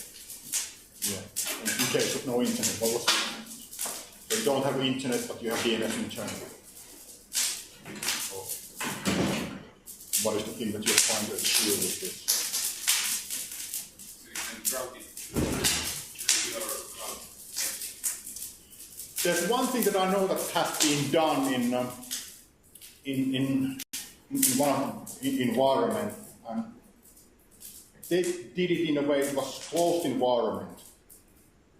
They wanted to have an umbrella there. Couldn't really understand why, but they wanted to have it there. So they spanned or tapped and filtered the DNS traffic to the box and shoot that towards the umbrella. So basically it was like two networks. Your internal closed network take an extract from the core network, the DNS queries, pipe that to umbrella and get the reports. I guess the logic is to put the algorithms and knowledge base on top of the queries that are in your network. So if somebody is getting something to your network, asking a bad domain, you'll know that, even if it doesn't go out. But that should basically already be flagged at the firewall, and it should be also flagged at the StealthWatch point of view. But that's the only thing remotely close to what you're asking that I know that has been done. The question more or less, can you feed it out? Just a passive umbrella, no active one. Just passive, just a list.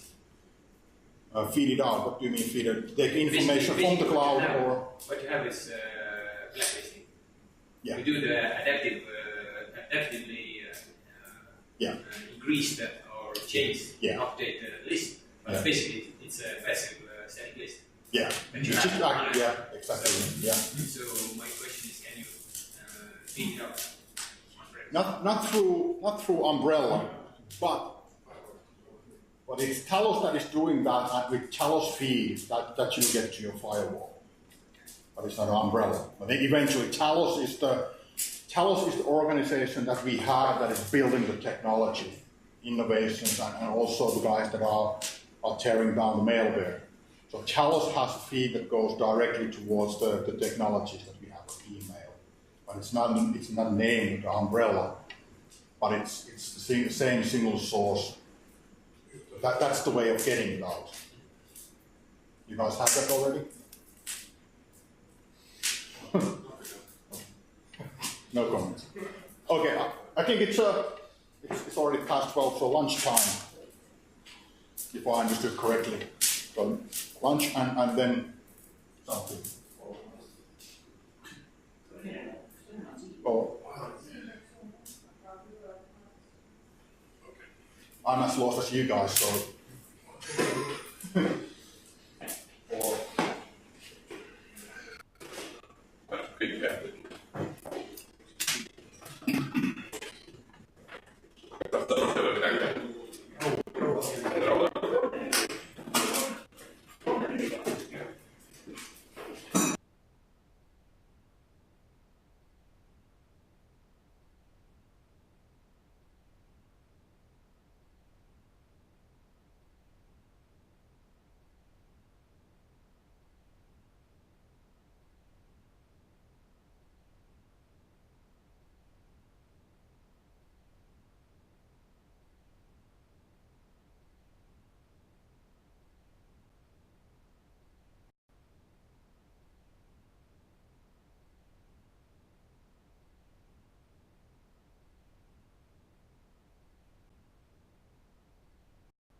Let's keep banging until the food is here. Where does it come from? Finland or so? I know a good steakhouse just around the corner, so even I know that. No worries, we can do demos. So let's take cloud locks at the next one, because obviously the story in our world goes like the umbrella and cloud lock separated together. So in this, and as mentioned before, this is the closest product we have around the GDPR, and that was mentioned earlier today. Once again, the dashboard is pretty straightforward, constructed in a way that you build your security policies between the cloud services you have. We can look at the supported ones in a second. But based on my experience around this product, the product is massively fast and easy to deploy. It's a cloud CASP. It's our cloud, once again, talking to the other cloud, Microsoft, Google, Salesforce, and so on. So from the data privacy point of view, we are not doing anything that isn't done already. So we are not taking the data out of the Microsoft cloud or so. It's just a metadata that is moving there, and we are asking the other cloud to do something. In our case, give us the logs, give us the audit logs, give us the access to the files, run different things on that cloud. So that's something that people usually take a mistake, that you're actually taking files from the cloud and put them somewhere else. So no, we are not doing it like this. We are just asking the cloud to do something. And the fast deployment comes from the fact that we are basically a user against that other cloud. So if you have Google there, we are using the Google cloud based on the access rights that you give to our cloud. And you'll find that from the audit logs there. There's a couple of things here. Once again, the data is the new oil, and algorithms are best in a way that if you have tons of data. So behavior risk is obviously something that relates to the user behavior on the cloud. Classical use cases around that is that I'm here logging into the cloud and doing things, and pretty much soon after somebody is using my credentials from China or Russia or any of these, India, usually seen in weird places. Obviously there's something wrong. There's a compromise probably in my account. I'm using the same password all over the place and I get compromised. So that's something, that's the behavior risk. Weird places and so on. For me, the most interesting thing is actually the app risk. I'm talking about the data risk in a second. But the cloud is massively rich with APIs, and you can build a lot of these cloud-native apps there. The OAuth and so on, it's at the back end, so you can do different type of things that are, of course, helpful for your business and whatever you're trying to achieve with the cloud strategy that you have. But there's a downside. Like in this case, you have apps in your cloud that have tons of access rights. They can go through and change things. And in most cases, there are no audit trails that actually happened. So applications at risk. You have applications running in your environment that are the risk itself. So I really find that interesting in many POCs and POVs, that what is actually running in the cloud. So you don't really need to hack it because it's already so badly done with the application point of view that everything goes sideways. Slightly going on here. So this is the classical stuff that is usually done with the proxy in a way back in the days, or any other DLP type of solution that we are looking at the assets, and the assets are the files. So you can build your policies that if this is a company confidential, contains this and that, we'll do something. And something could be like a stepped approach. Deny that upload or download, or alert the administrator or the CX, whatever old guy that is looking after this and so on. So this is purely the DLP world. We can look at the policies, how do you do this, but it's a regex, basically. It already knows about the classical information sets like credit cards and that sort of things. But of course, it doesn't understand the Finnish social security number structure, so it can be easily put there. Biggest problem around this is that people don't know what is their confidential data. It's not classified anyway, it's text files or so. So we can do queries that are usually the way that the POC starts. That let's look at what's in the cloud, who's using and what are the applications. And then you can actually do whatever you want. You don't need to buy the product. It's a free assessment that you'll get out of from the cloud log. Maybe it's that you don't go in a technical kind of countermeasures. You just adjust your policies how people should be using files.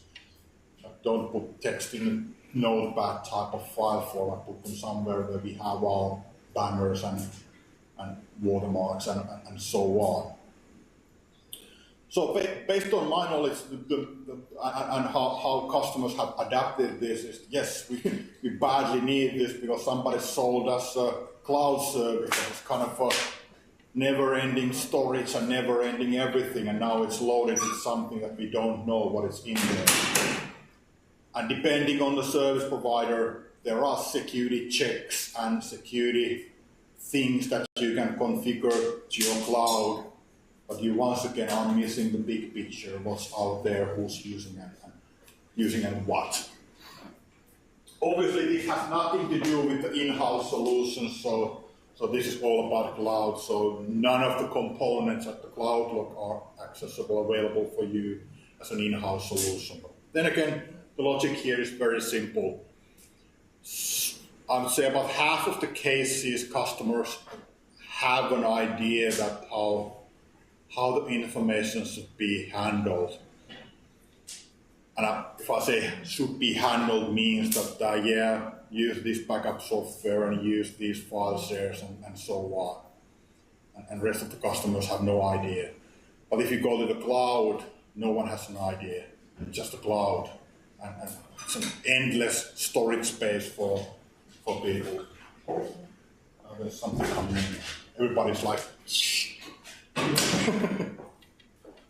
but cloud log, the best use cases are obviously at the front screen and policies and incidents. You can actually see the support the platforms we have, integration, super easy.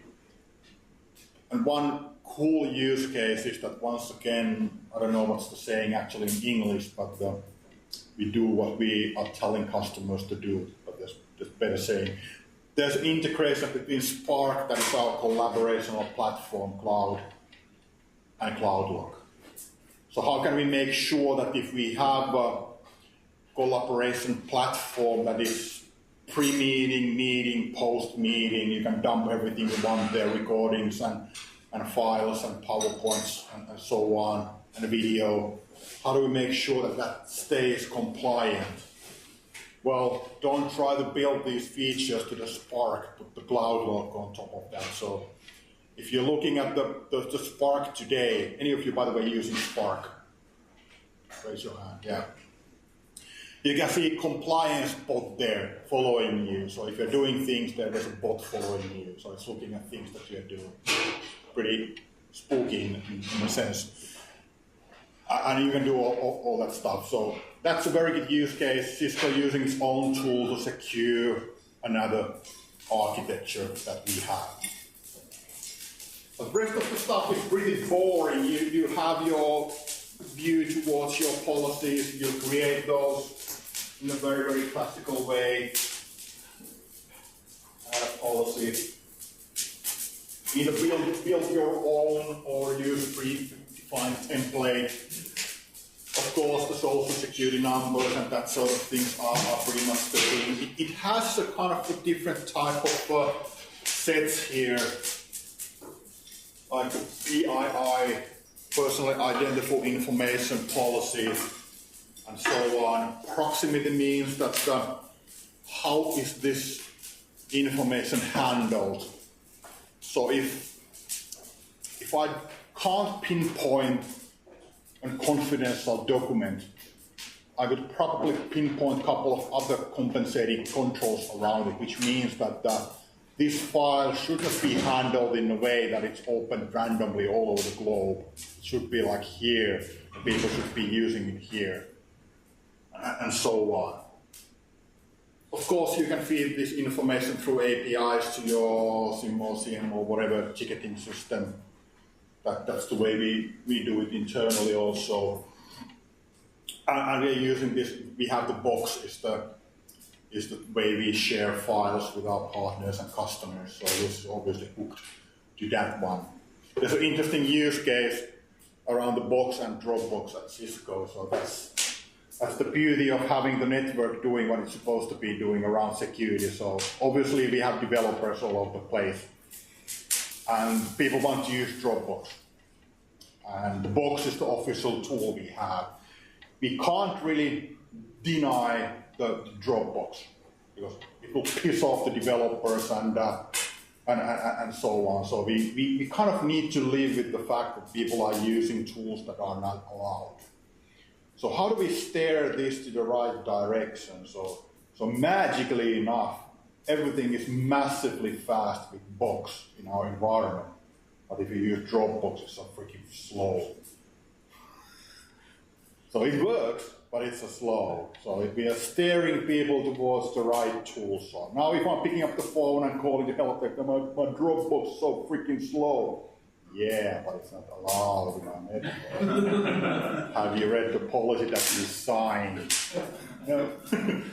There's a couple of interesting stuff that we do because we need to live with the fact that in our environment everything is always sideways and upside down. So we need to allow people some form of freedom to do things, but then again try to harness and keep it safe and so on. A Box and Dropbox discussion is a funny one that we have. I use Box so fast. Did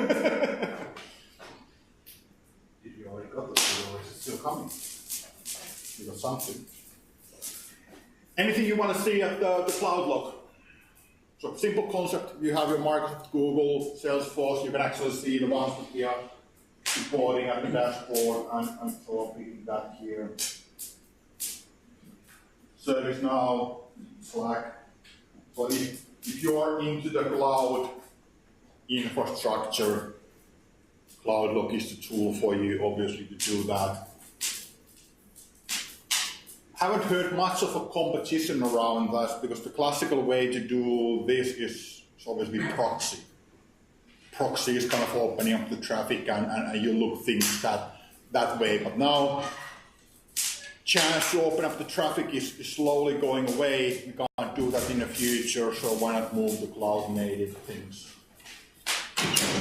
No, nothing. I thought it was milk. Just milk.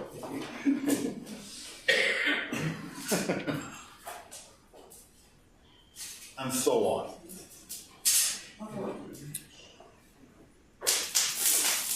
So, anything? You want to look at the CloudLock more deeper?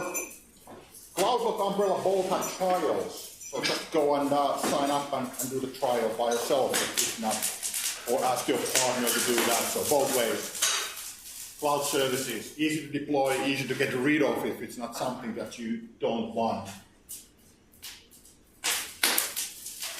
Yeah, that's CloudLock. What's next? Still in the process of doing something. What should we do next?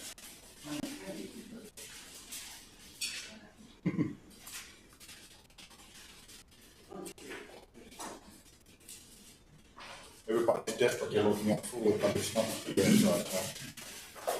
so don't worry at all.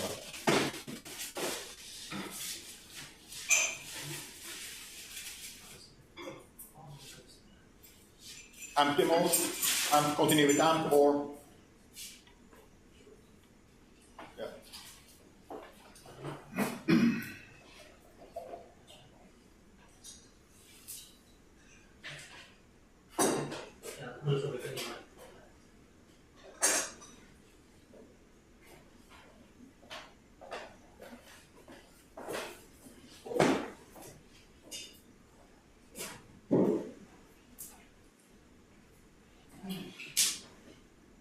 AMP. We talked about AMP, so AMP could be a feature, it could be a product, it could be both.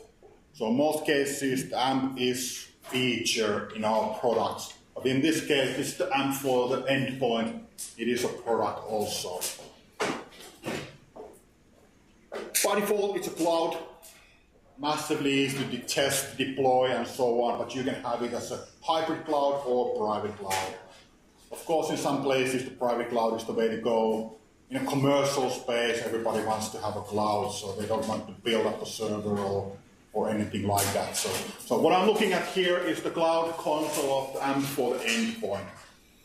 So the way the AMP for the endpoint is defined is it's the EDR. So it's something that will complement your AV. Perfectly good route to go if you have an AV.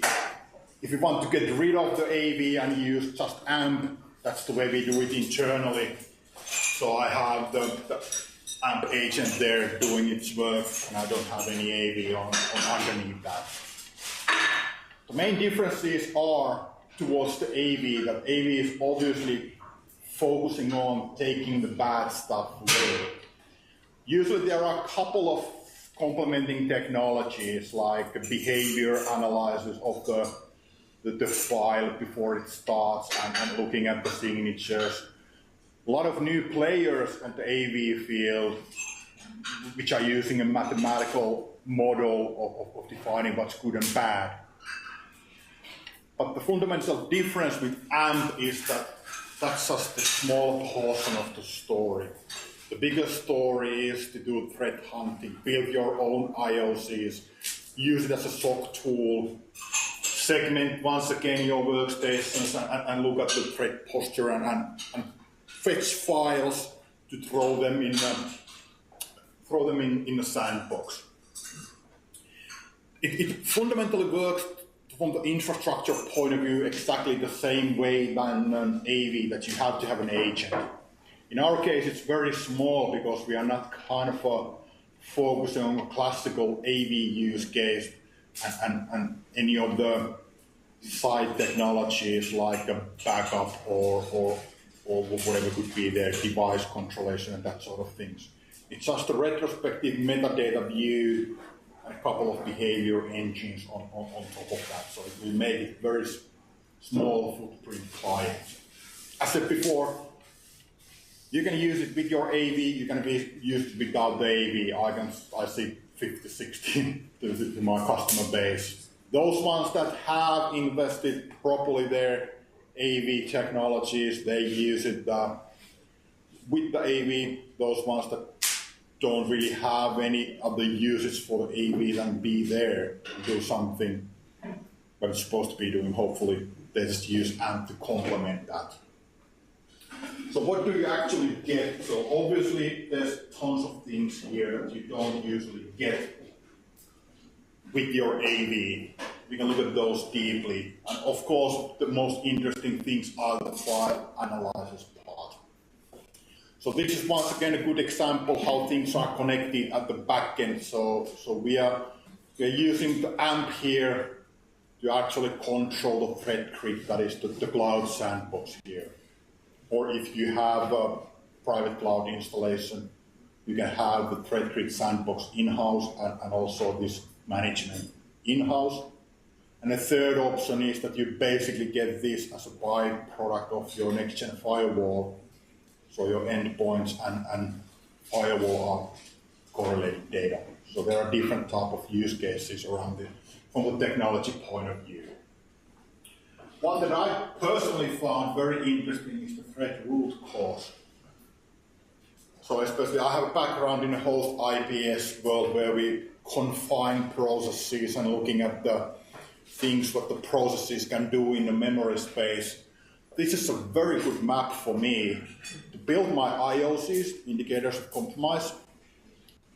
First of all, there should not ever be a case where service host is opening up a command line. If that happens, it's caught, it's hacked.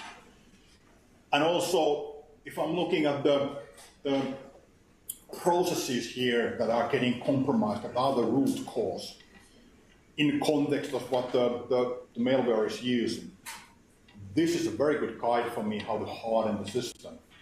Or build something of my own, like, hey, service post or whatever task, something. Let's put something juicy around that process, so if it starts to do things like we see here, I'll get immediately alert. So I see AMP for Endpoint also the tool for you to start your journey deeper to your systems, because it will teach you how the bad things will happen. Because you can roll it back to command line that was executed and so on. And depending on your technologies that you have there, you can basically do whatever you want. Events, go there, click something here, and then let's see, is there something interesting happening here? There's something. It's just loading. I think it's loading. Yeah. So this was the screen that was on the screenshots previously. So you can take a timeline view and go and see when did the bad things happen and what was the actual event in the memory and what other processes involved. Obviously, t.exe sounds suspicious by default, but once again, the big difference between the AV and AMP is that the AV only sees the bad things, because there's a signature base at the back end, of course, and IoTs. You describe what is the bad thing. It's a tool, so I can see all the bad things here. The tools are bad. What about these matches? Equally bad. But from the AMP point of view, we noticed that the tool was executed, but was actually executed by the matches there. But what's wrong with the matches? First of all, they shouldn't be there. And are there any other machines in our network that are actually using the matches also? So that's the power of AMP, because we go into the problem space visibility first. In AV world, it's the bad things. What's the next good bad thing that is coming? You're basically dependent about the feed. So how latest are your definitions, or if you have different type of technologies that are sandboxing and doing things, how good are your IOCs? But here, eventually we'll get the bad things, but you can roll it back. Once again, this is the patient zero involved with these. And quite often we've found that the root cause is application that is fully patched. There's nothing wrong with it, but still again, it started the whole mess. So it's once again, it's kind of 0 day or beyond 0 day, or thanks to Mr. Snowden and NSA, somebody from somebody else's hacking playbook that ended up in the field. So that's one of the takeaways here. AMP goes above and beyond the AV world here. Of course, if you're using a tool like this, you kind of have to have at least InfoSec team and understanding about these things. But as I said before, I have customers that are running this, just leave it there, and if something stops, just go here and look what happened. But it's not the best use case, obviously, because they could be hacked. They could be seeing weak signals here, or they completely miss the thing that they would actually mitigate the whole thing here. Indicators of compromise, you're all familiar with indicators. I think I'll explain that, but if not, I can explain it again. So indicators of compromise is a universal language to describe bad things. It's not just a signature of file or any other part of the file that matches. It's more like a language, open language to describe a bad thing. The powerful thing here is that you can build your own IOCs.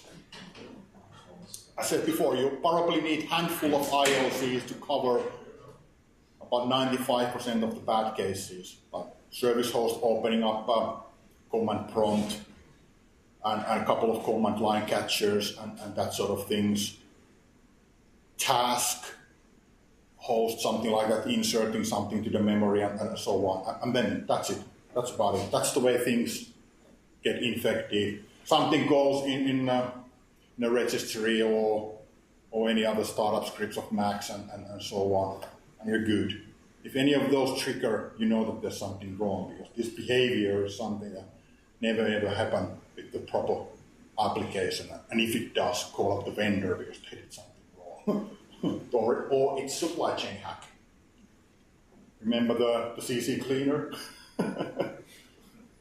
So kind of an okay tool, but it was kind of hacked at somewhere as one line. So yeah, don't buy these technologies if you don't have an InfoSec team or you don't invest this incident response well because you just misuse of the tool. Get partners to do that for you if you don't know how to do this. And I mentioned the services. These are exactly the tools that we use when we do the autopsy of the environment.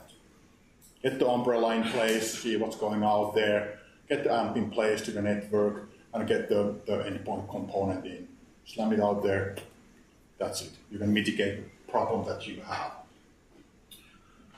In some cases, you end up in very old school things like here, application blocking. So you don't really have anything else that this application, it's a proper PDF reader or whatever.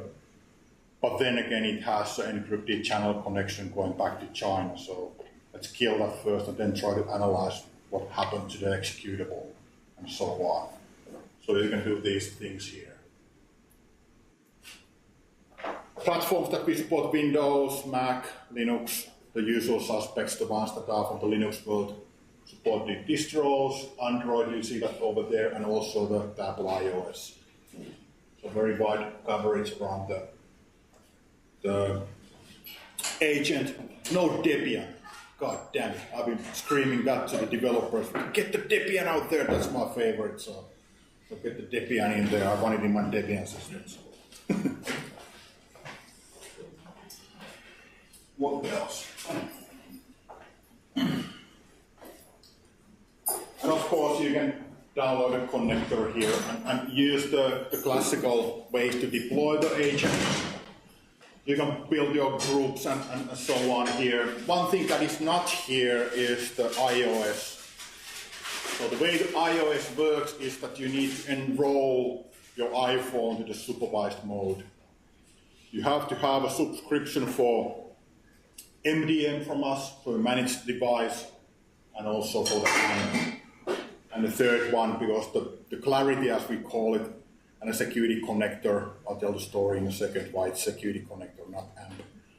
So you need three components: MDM from us, the AMP license, and the umbrella license.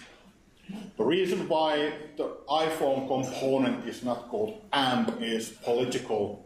Apple doesn't want anything to be called as a malware or something bad that will associate the devices to the ugly world of hacking, because they're perfect. Also, so it's called security connector, and the AMP part is giving you basically with umbrella visibility. So clarity is the product name. Weird, but politics are weird in most cases. But it's something that is badly needed, at least in my world. There's tons of iPhones with sensitive data, and how do you actually handle that? If you don't have anything like this in place, it's a good question. Do you have to do it? Get it good as well? I don't know.